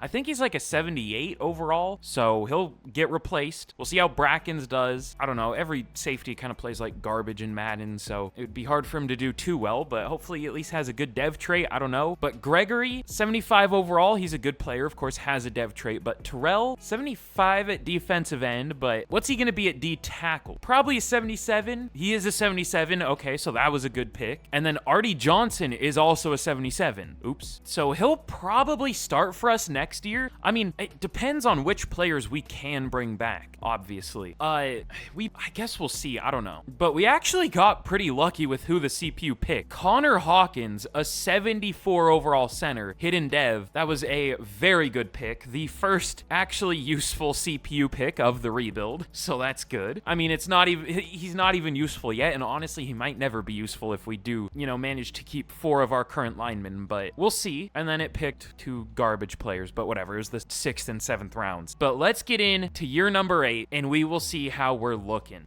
I need to lock in or something. It gave us a quarterback battle for Dak Prescott and Searcy. What's his name? Alex Searcy, which is stupid it even had that anyways. I mean, I know they're close in overall, but Dak was a literal top 3 MVP candidate last year. But I picked there won't be a battle, which gave us -10 morale because I wasn't paying attention. But whatever, it's fine. I don't think it does anything. If it does, being a lower overall is probably better in Madden Simulation again. But we are now up to a 96 on offense. We could be, I don't know about a 99 by the end of the year, but maybe a 98 on offense. We'll see. The defense is a little lower at an 89, but it's still good. I mean, 89 is probably top 5. I don't know. I guess let's just find out. It's actually not great anymore. There are lots of 90 pluses. Usually the offense, I thought, is what's a higher overall, but no, the defenses are good overalls here. But we have the best offense in the league by a mile. There are a few 92 offenses, and for overall, I think we're the best by 2, or only 1. The Saints have a 91. So now the Saints have taken over as like the second best team in the league. We're still better though, but obviously this is gonna be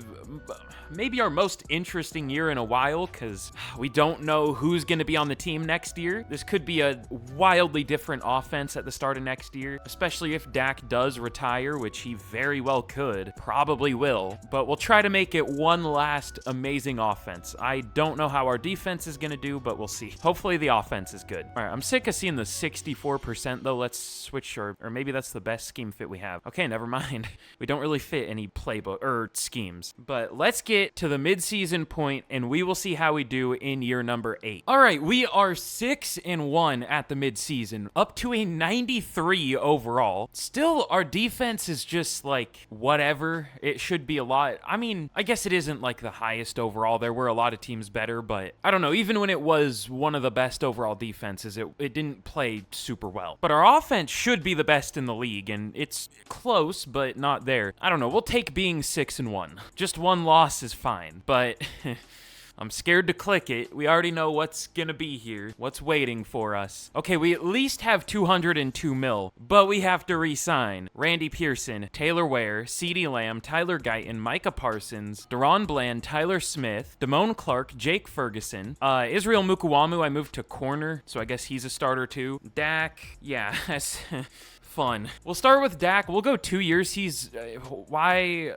whatever. He's 8.4 mil despite playing like still like a 99 overall. So we'll re-sign him. He takes it. Randy Pearson, we'll re-sign him. How has he done? I mean, we'll just keep him because he's such a good overall, but he's been good. 5 sacks allowed from a right guard is not great, but he's been good. 5 years, 120 mil. He takes it. Taylor Ware has honestly, been better than I expected after his rookie year. Has 3.5 sacks so far this year, on pace for about 9 again, probably. But CeeDee Lamb, do I want to give him a 3-year deal at 32 years old? I mean, I guess this will keep him around for the rest of the rebuild, so sure. 3 years, 114 mil. He takes it. And we'll, of course, restructure all these deals, so we should actually be able to keep all these players, I think. Tyler Guyton, he's fine. Micah Parsons will obviously re-sign. We'll go 3 years, 83 mil. He takes it. And then Tyler Smith, how's he done? Good. Always been in the, 3 to 6 sack range, which is, I guess, what you look for at left guard, so I'll go 3 years, 62 mil. We might even have some money left over. I mean, Jake Ferguson, I'll do 2 years, 21 mil. Deron Bland will go 2 years, 41 mil. Damone Clark, I'll go 2 years, 21 mil. Wow, we actually survived. We're gonna have a lot of money this offseason.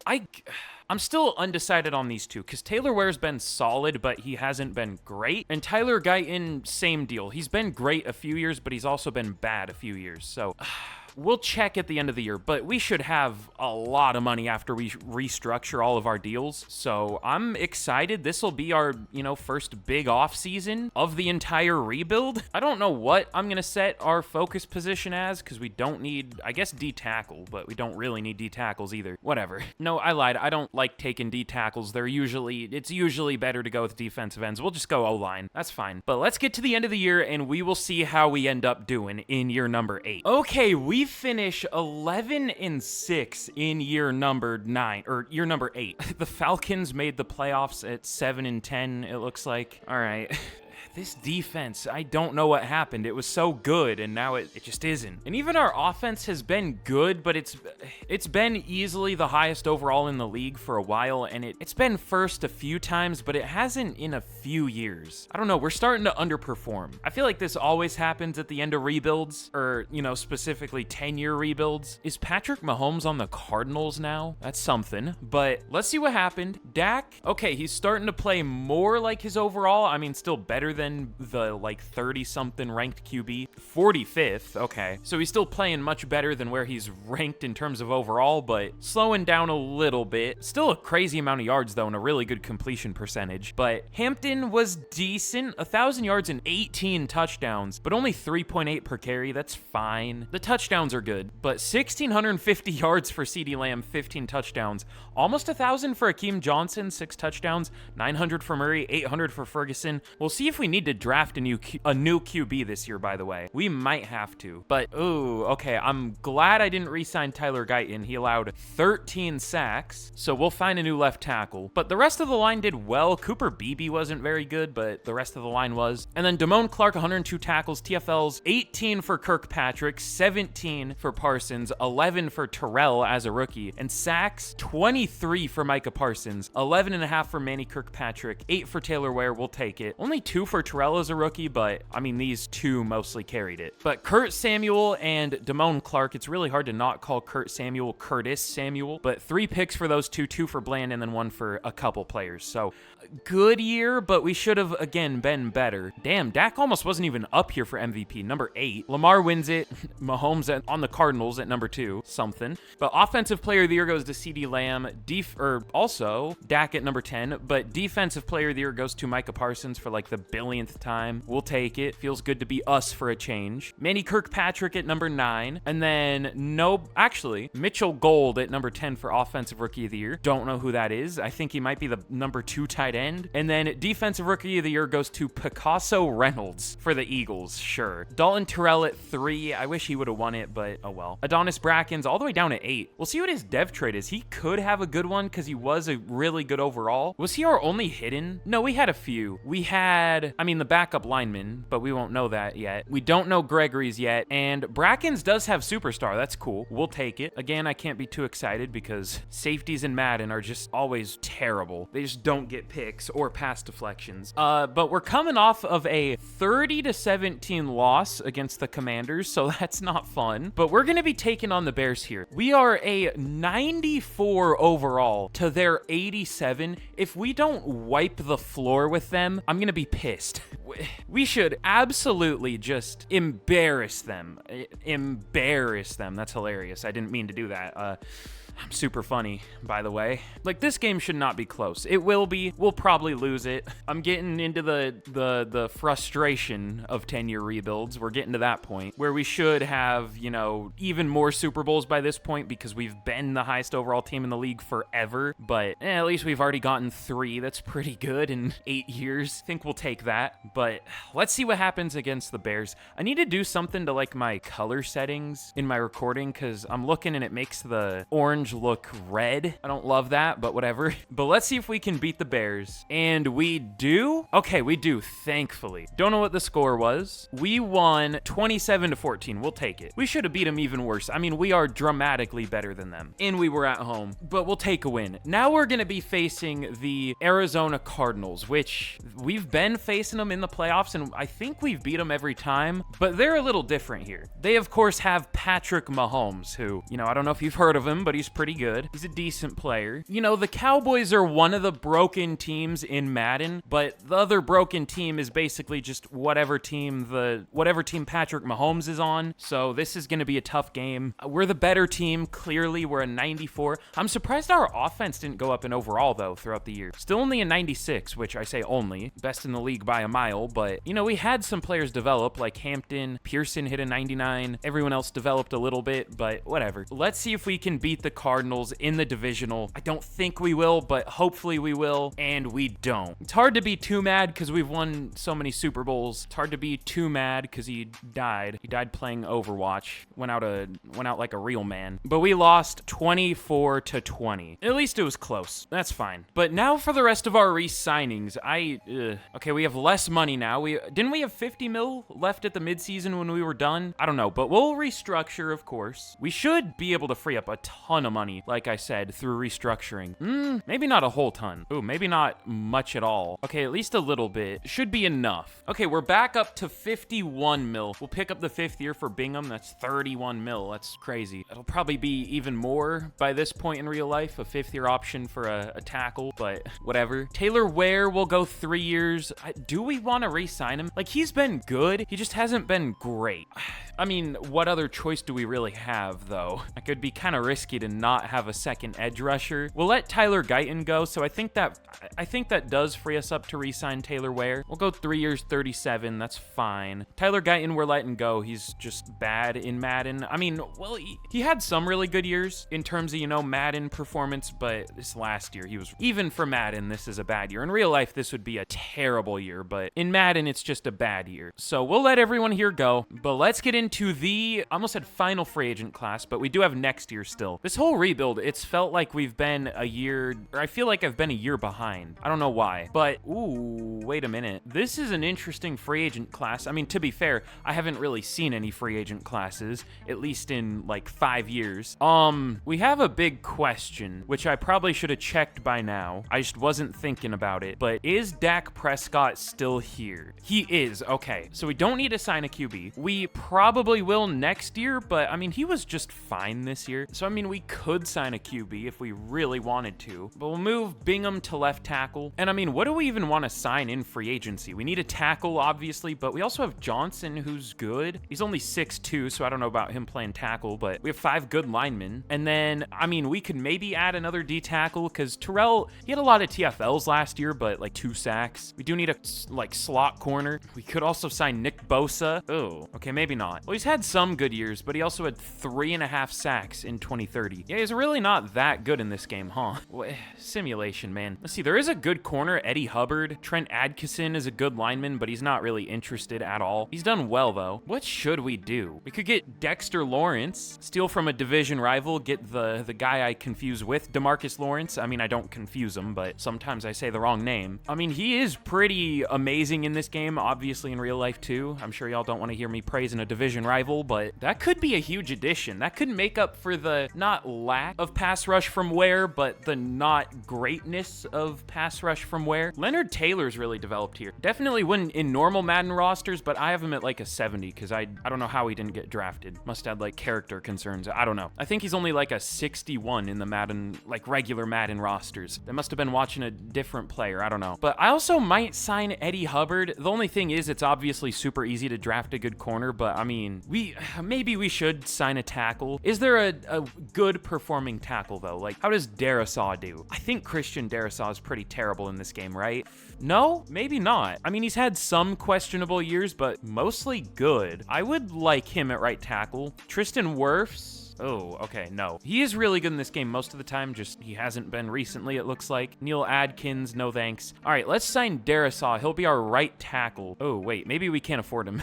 Are there any other teams interested? No, we're the only one. Okay, so Christian Darisaw and Dexter Lawrence, 2 real players. They're both old at this point, 33 and 34, but they should still play well. I'm a little worried about Darisaw, but Lawrence should play well. So let's see if they sign. They both do, and we, of course, get both of them. So that's huge. Now let's get to the draft. I should have also maybe thought about signing a running back, but maybe we still could. What if I restructure a bunch of deals? I don't know if there are any good running backs, though. Maybe we could trade for one. Ooh, there are not any good free agent running backs. Okay. Are there any running backs who still play well anymore? It's probably all real life guys. Maybe a few generated players, but yep, real life, generated, but 4.2 yards per carry, 3.9, 3. Okay. Yeah, nobody great. The only ones with like 4.5 are Isaiah Pacheco and 4.6 Breece Hall. Yeah, the only good rushers are real life guys, and there aren't many of them left. I mean, we could maybe trade for Breece Hall. I feel like we should commit to year 10 more than year 9. Should we though? Do we think we're going to be better this upcoming year or in year 10? I guess that's what we have to ask ourselves. What are our contracts looking like for this year? Okay, not as bad, which probably means we're not going to have much money. Samuel, Lions, and and Hall. I wish we could see like into the future what our cap is going to be next year. Is there a way you can? I don't think so. I don't know. We'll just worry about that when we have to. Maybe Hampton can start playing better. We'll see. But let's get to the draft and we'll see what we want to do. I don't even know, honestly. What do we even need at this point? I guess we'll look for a corner and a linebacker because we might lose ours this upcoming off season. And that's about it. And maybe a tight end because Jake Ferguson's probably close to retiring, but that could also just be something we draft next year. I don't know. But in the draft, we pick at number 27. The Chiefs have the number 1 pick here. Didn't they have it last year too? Or maybe they won the Super Bowl last year. I don't know. I remember noticing them in last year's draft for some reason. I don't remember if it was positive or negative, but we pick at 27. And there were some insane looking corners. I don't know which ones are still going to be available. I maybe should have traded up because I think the corner who went right before us was the one I wanted.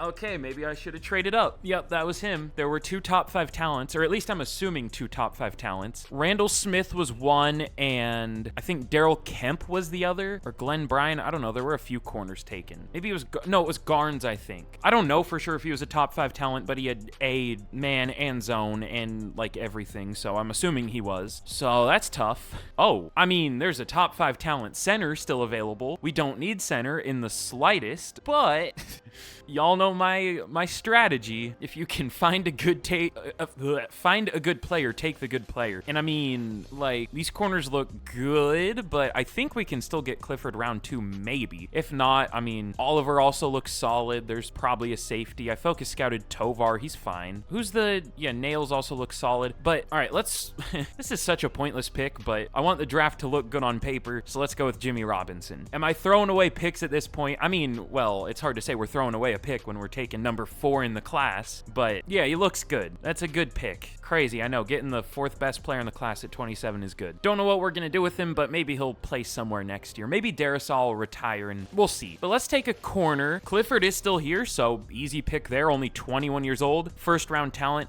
Now, he's probably a late first. He's probably like 20-something, because he doesn't look great, but I guess he could be like mid-first. He is 21. Okay, good call, but still a good pick. We'll take it. And then let's see. With our 3rd round pick, are there still any really good players left? There's another good center. We don't need another one.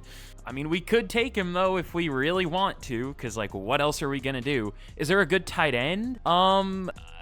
Maybe Trent Hanna. He looks good. I don't take receiving tight ends enough to know if he's good or not, but he has great speed. Only solid acceleration though. Randy Lambert looks pretty good too. BJ Beckett, elite speed but poor acceleration. That's something. That's interesting. Is he gonna have like superstar dev or something? I almost want to take him. Yeah, sure, why not? He's probably not good. Nah, he's fine. Doesn't look like his face, but ranked 68, got him at 91. The other guy was probably better, but 88 speed, hidden dev, 90 agility. We'll take it. But all right, I might be done picking here. Let's see. Is there a really good player left or anything? No. There's a solid guard. Yeah, why not? Dominique Duckworth. Sure, why not? All right, I'm done. But here's how we did in the draft. Robinson is an 80 overall, of course. You know what I haven't done enough of? I haven't been checking like the best players in the class. I normally don't forget to do that, but I don't even know how many times I've done it today. Ooh, there wasn't really a great player here. There was Max Mills, who was very good, and Jalen Garnes, both at corner. And Craig Gilmore was really good. So this was a strong corner class. Good year to not have any of them be available. That's fun. I should have traded up, but oh well, we got a good player anyways. But Clifford's a 76. He's solid. Beckett and Duckworth are both 74s, so good draft. CPU also picked a linebacker. I forgot. That's the one position I forgot about, but thankfully, the CPU picked something that it always picks and it actually mattered. We needed a linebacker this time. I mean, we don't yet, but we will soon, maybe, because I'm assuming we're gonna have like negative 40 mil for this final year. We'll see though. And then it picked a safety and a QB. We kind of needed a backup QB, so that's fine. But good draft. I mean, I don't know how many of these players will even see the field at all other than Clifford, but to be fair, there weren't many players that we could have taken that would see the field to begin with. I guess we could have traded those picks for players, but yeah, whatever. But all right, here we are heading into year 9. Still a 91 overall. I feel like we've been a 91 overall heading into the year for like 80% of this rebuild, but 93 offense, it went down a little bit, but an 89 defense, we're looking better there. Hopefully our defense can be good again. It obviously hasn't been been great. Mostly this entire rebuild. Like, it was good for a couple years, but that's it. But this offense should be amazing. I'm slightly considering changing the offensive playbook, though. I know the Cowboys offense in Madden is usually good, but it's been, like, not as good as it should have been. Maybe it's just because we don't have a running back, because, I mean, it was at its best when we had Najee, but, I mean, we have a running back. He just doesn't do well, at least not yet. But we'll see. Maybe he can be a big breakout this year. I mean, I know he had 18 touchdowns last year, but the yards weren't amazing. But let's once again get to the midseason point, and let's hope we haven't really underperformed yet. I mean, we have, but we haven't had one of those classic, like, 7-10 despite being the highest overall team in the league type of seasons. I'm really trying to jinx it. I don't know why. So hopefully that doesn't happen this year, but the stats in the preseason weren't great. We were good for points per game, but yards were terrible for both sides of the ball, so I don't know. But let's get to the midseason point and we will see what happens. Okay, I jinxed it. Let's go.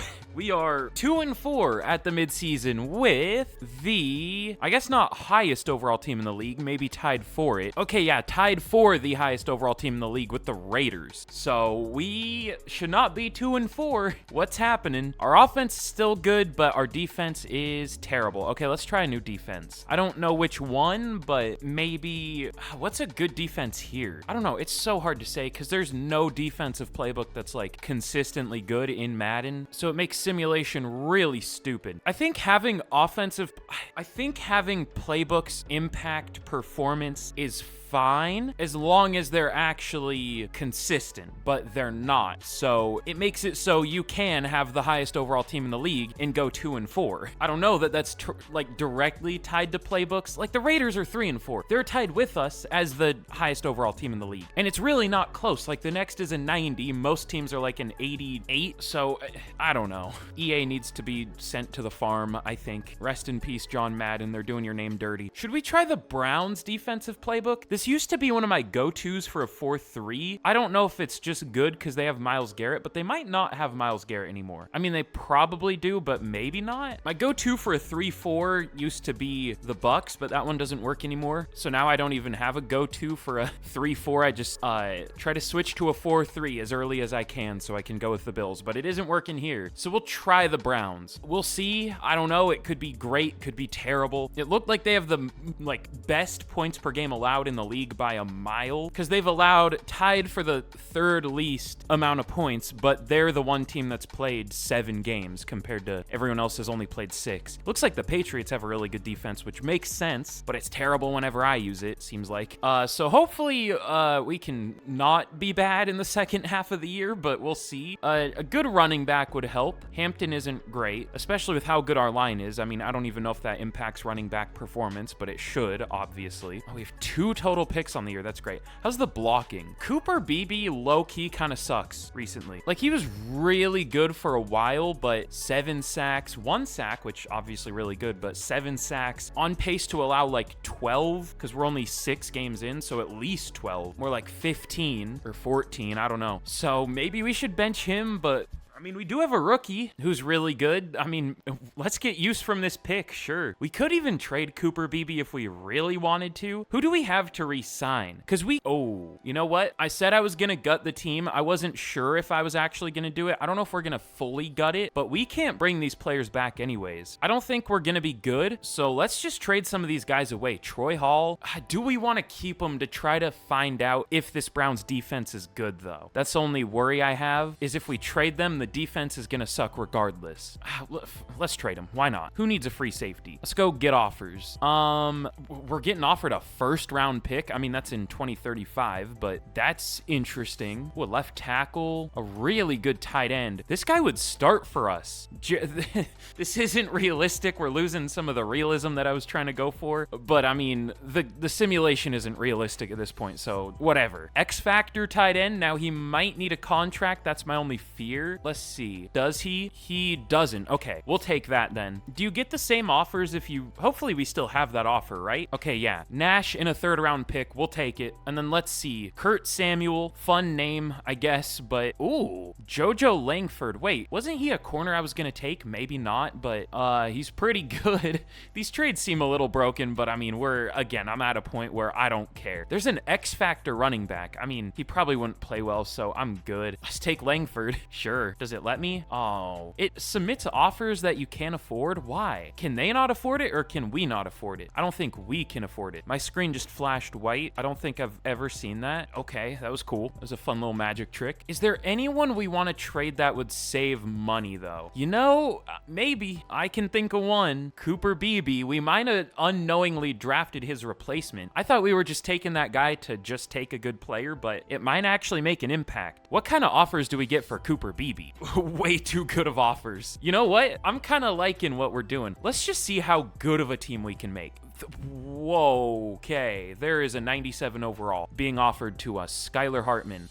Does he need a contract? That's the only, like, negative I could think of. And also, could we afford him? I'm assuming we would be able to if he's being offered to us. But then again, I don't know. This is gonna be, like, the longest rebuild I've ever done. I hope y'all are enjoying at least. He doesn't need a deal. All right, then. Again, I don't know if we can afford him, but hopefully we can. It does go through. And we have a new, pretty good linebacker. I'm liking what we're doing. I'm liking just making this team as ridiculous as we can. Kurt Samuel, was he? Yeah, he was the one who we were gonna trade for Langford, but we have more offers now that we can afford more. And nobody I'm super interested in. I don't know what I just said, but I probably didn't say it right. Austin Gore is slightly higher of an overall and has X Factor, but Langford's 4 years younger, so we'll take Langford. And then this is absolutely cheating, but these are things that are being offered to us. It's not my fault. These teams are scamming themselves.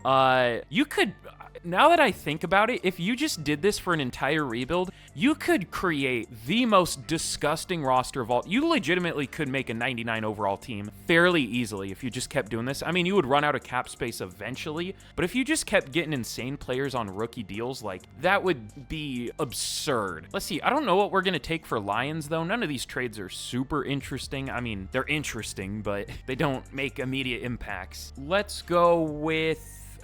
See, like, why would the Raiders do this? The trades must be different on just like normal trade value, like just not on very easy trades. I just set them on very easy because, I mean, I showed an example of this in the last rebuild I did, the trading only rebuild, which if you haven't seen that, that was a ton of fun. You should go and watch that after this. But I feel like very easy trades are the most realistic, but they're still not even close to realistic. But in terms of player for player trades, like, why would the Raiders do this? We'll take it. And do we have anyone else we want to re-sign, or I guess can't re-sign? DeMarco Toll, would anyone want him? I don't. Yeah. See, like, this is just an upgrade. Like, why would they do this? Hey, don't hate the player, hate the game. I'm not the one who made these trades happen. I'm just getting offered it. You know what I'm saying? All right, I'm done cheating the game. I don't know what overall we're gonna be up to, but it's probably gonna be good. Maybe, because, I mean, we did get rid of Cooper Beebe, but still, we upgraded the rest of the team pretty much. But I'll rearrange the depth chart and let's get into the rest of the year. We'll see how we finish. But we finish 8-9 with the highest overall team in the league. Our defense did not get better at all. Maybe we're just cooked and we should just stick with the Bills defense. I mean, I really have not had success with any playbook other than the Bills. Like, I'm being 100% serious. Not a single other playbook has been good for me. I don't know why. It's weird. Like, we saw how the Cowboys was. We had that at the beginning of the year and it was, or at the beginning of the rebuild, and it was terrible. I mean, we switched away after a year, but I've used it before and it was terrible. But for the Cowboys, it, you know, always seems to work in simulation. But Dak Prescott, interesting season. So 4,300 yards, 36 touchdowns, that's really good, but 20 interceptions. He's starting to play a little more like his overall here, a little more like the 53rd ranked QB. I mean, still way better than that, but slowly trending down. Still really good overall, but a ton of picks. But Avery Hampton, 900 yards, 10 touchdowns, 3.8 per carry. That's not great. But CeeDee Lamb, 1,400 yards, 13 touchdowns. He did well. 950 for Johnson, but only 1 touchdown.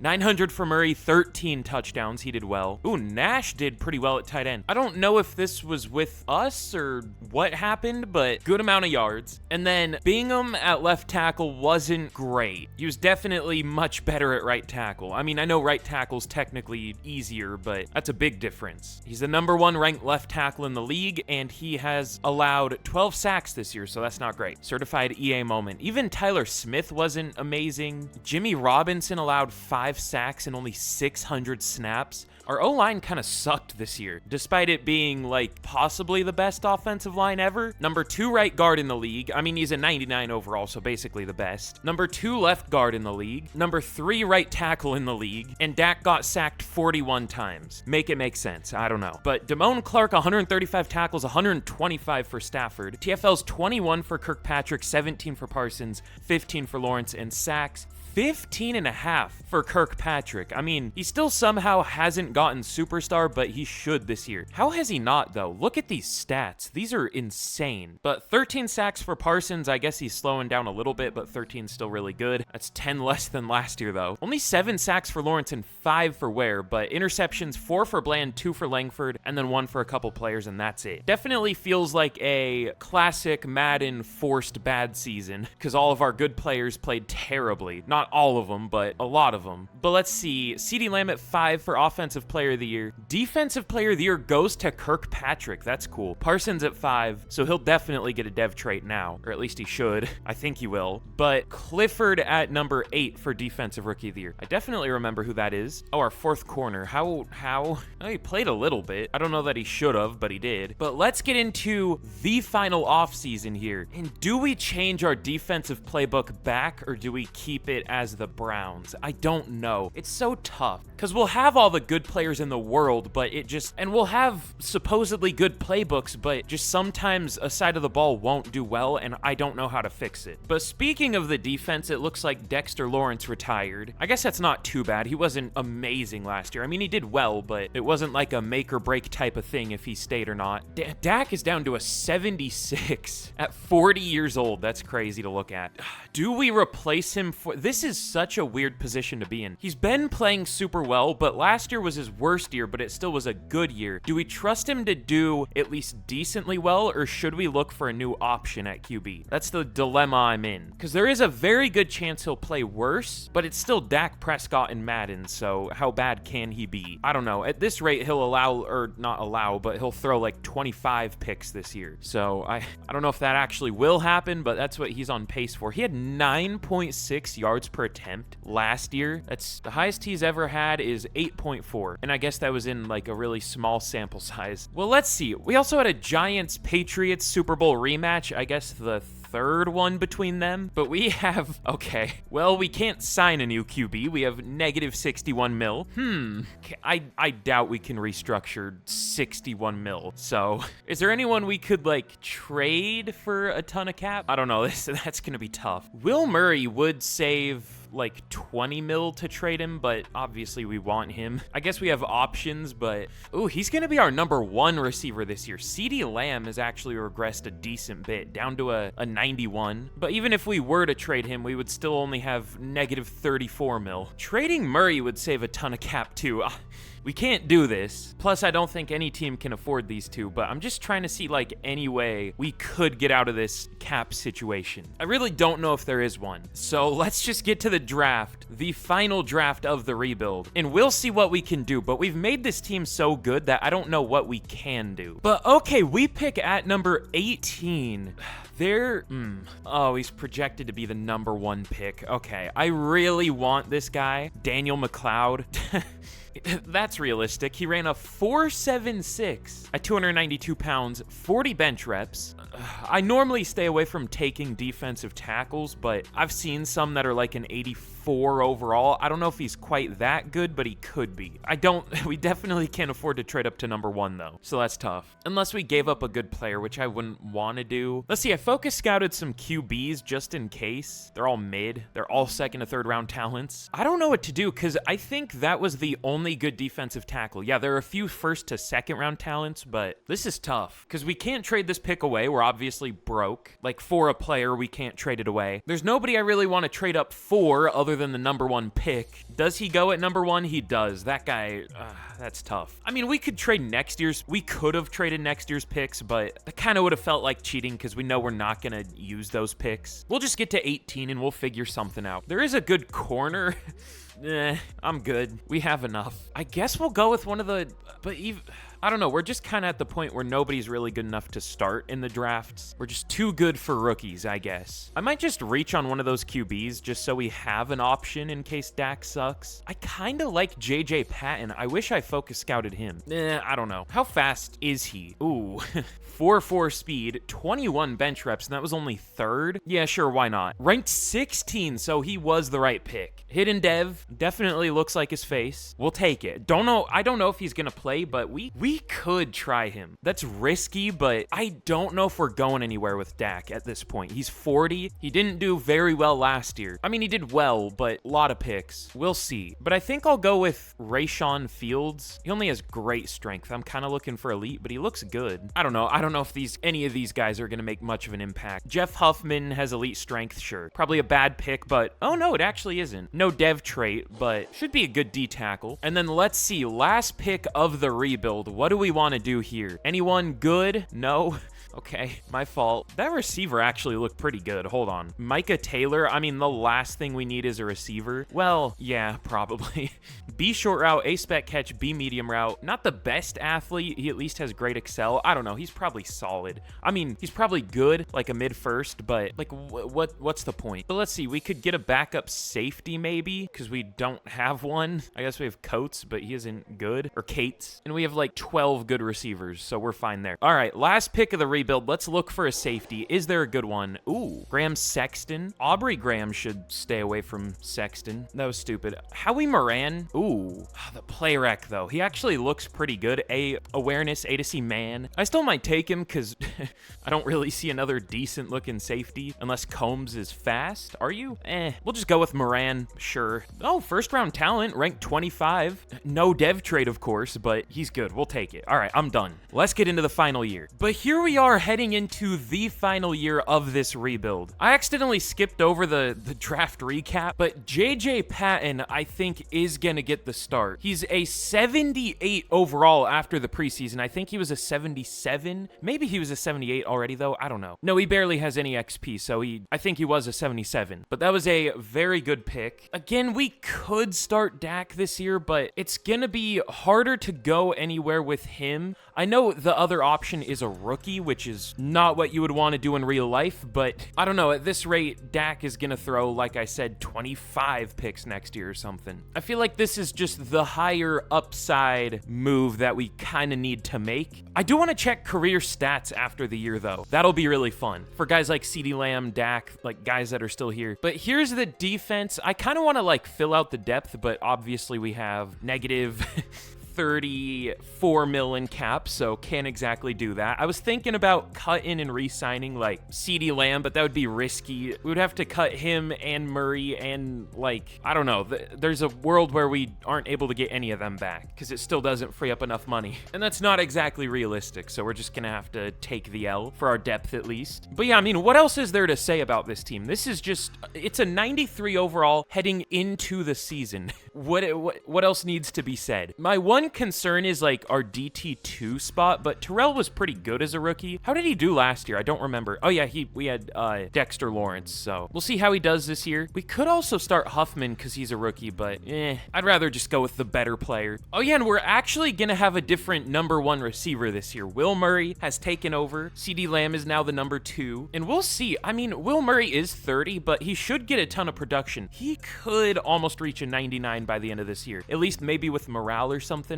I mean, he's the number 2 receiver in the league. Been here for a while now, but hasn't really gotten to be the number 1, so we'll see what he does. But all right, can't wait to go 8 and 9 and miss the playoffs with what I would assume is the best roster in the league. You know what? I will check one more time. I've checked like a million times. I gotta have, you know, like an excuse when we inevitably underperform. Are we like, okay, the Panthers have a 90 overall. Same with the Giants and the Eagles and the Falcons. The Commanders have a 91. Ugh. Okay, so we're the best team in the league by 2 overall, almost 3 if it wasn't for the Commanders. There are a lot of 90s though. The Chargers have Justin Jefferson. That's something. But all right.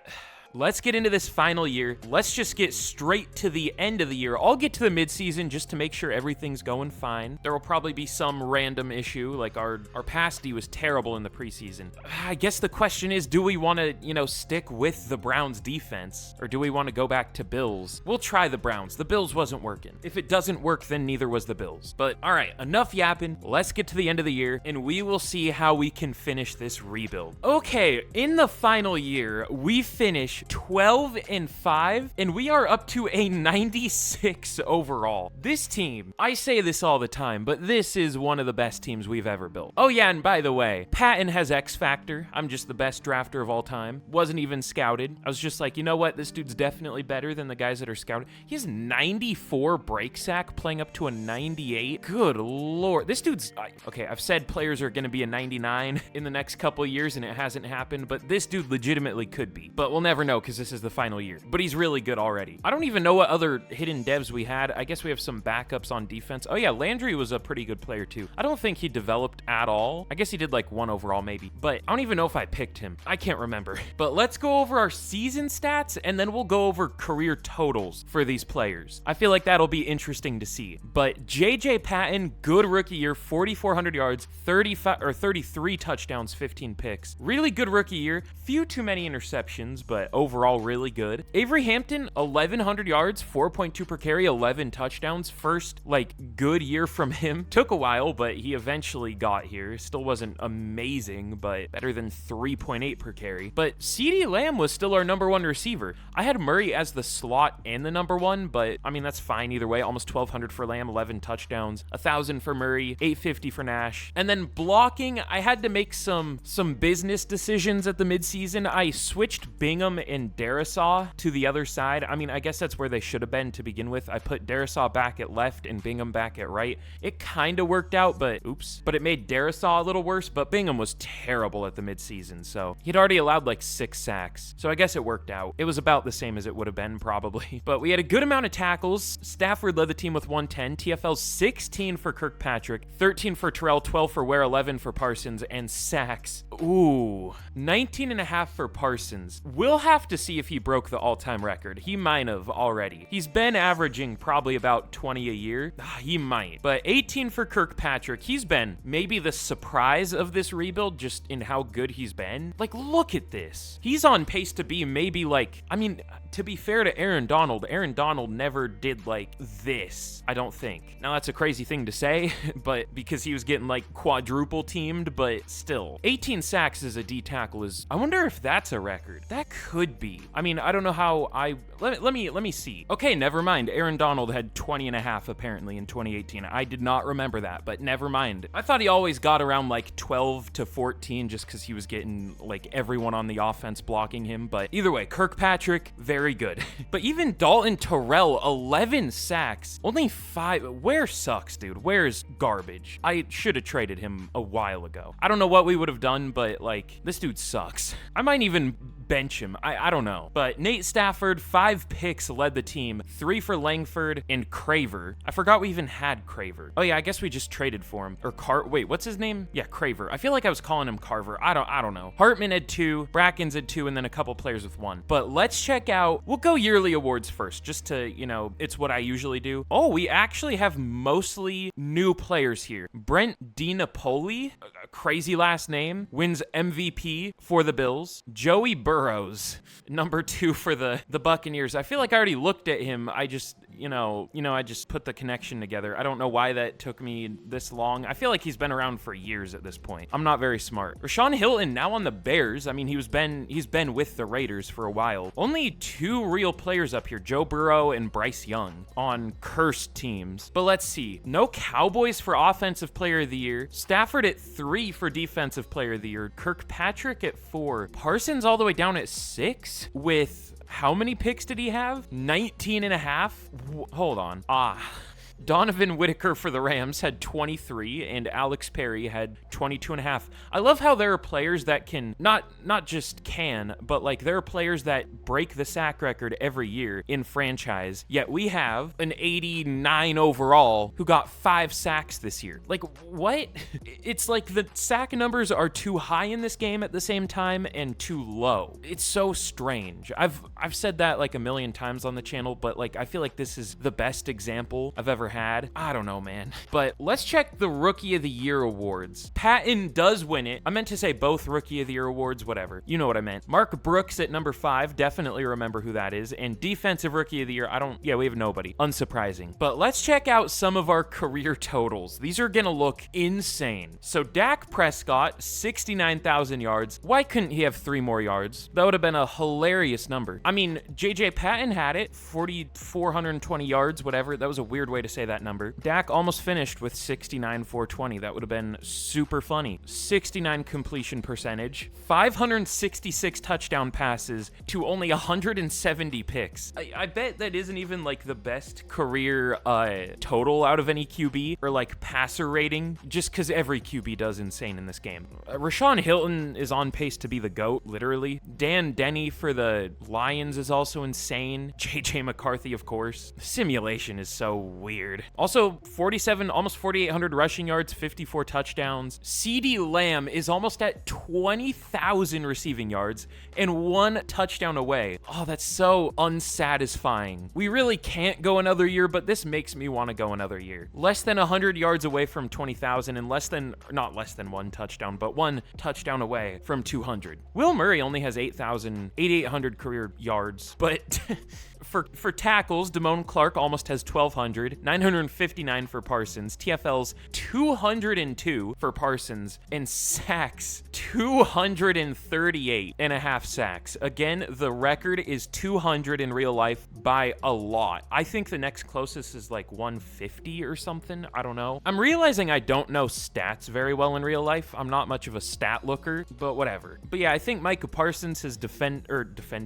cemented himself as the defensive GOAT. Kirkpatrick is getting there too. Well, I don't think he's gonna get that far, but he's doing well. And then picks 47 for Bland. Doesn't even touch the record, but that's still a crazy number. Only 8 career picks for Damone Clark, though. I've never noticed that, but what the hell? He's played 11 years. Whatever. So very interesting career stats. Obviously, well, unless someone else got it. No, Micah Parsons does have the most career sacks. CeeDee Lamb is getting there for yards, for receiving yards. He has the most touchdown catches of all time. I mean, the record book is about to be all Cowboys. Because of course it is. Thanks, Madden. But alright, that's a lot of stat looking. We have a storyline here. Don't know what this is gonna be. I don't know what I committed to at the start. Okay, that's not what this is. Never mind. A secret weapon? I always hate these. Oh, okay, I didn't. It showed up. I tried to click A to make it go quicker, and I don't know if it's just me, but they need to put like a second like buffer before you click A and it picks something. You know what I'm trying to say? Like, I don't think that makes any sense, but they need to have the option show up and then have it wait for a second and then you can pick something. Because I'm trying to press A to make it go quicker and I end up picking something. Maybe that's just a me problem and I'm stupid. I don't care. His personality, I don't care. I didn't even mean to pick him. Let's get into the playoffs. Who are we going to be taking on in the divisional for this final year? It's going to be the Lions. I don't know why I'm so disappointed about that, but I feel like this is a losable game. There were 3 playoff teams in the NFC North. I guess 2 in the NFC East too. The NFC West is weird because the Cardinals and Rams always do end up being like the 2 best teams in that division because they have the best playbooks. But all right, this very well could be the last game of the rebuild. I'm sure we're the highest overall team in the league by a lot. I just honestly don't feel like checking again and wasting y'all's time. But let's see what happens here against the Lions. Can we make another Super Bowl run in the final year? I would say it's unlikely, but we deserve it. We lose, but it put us on the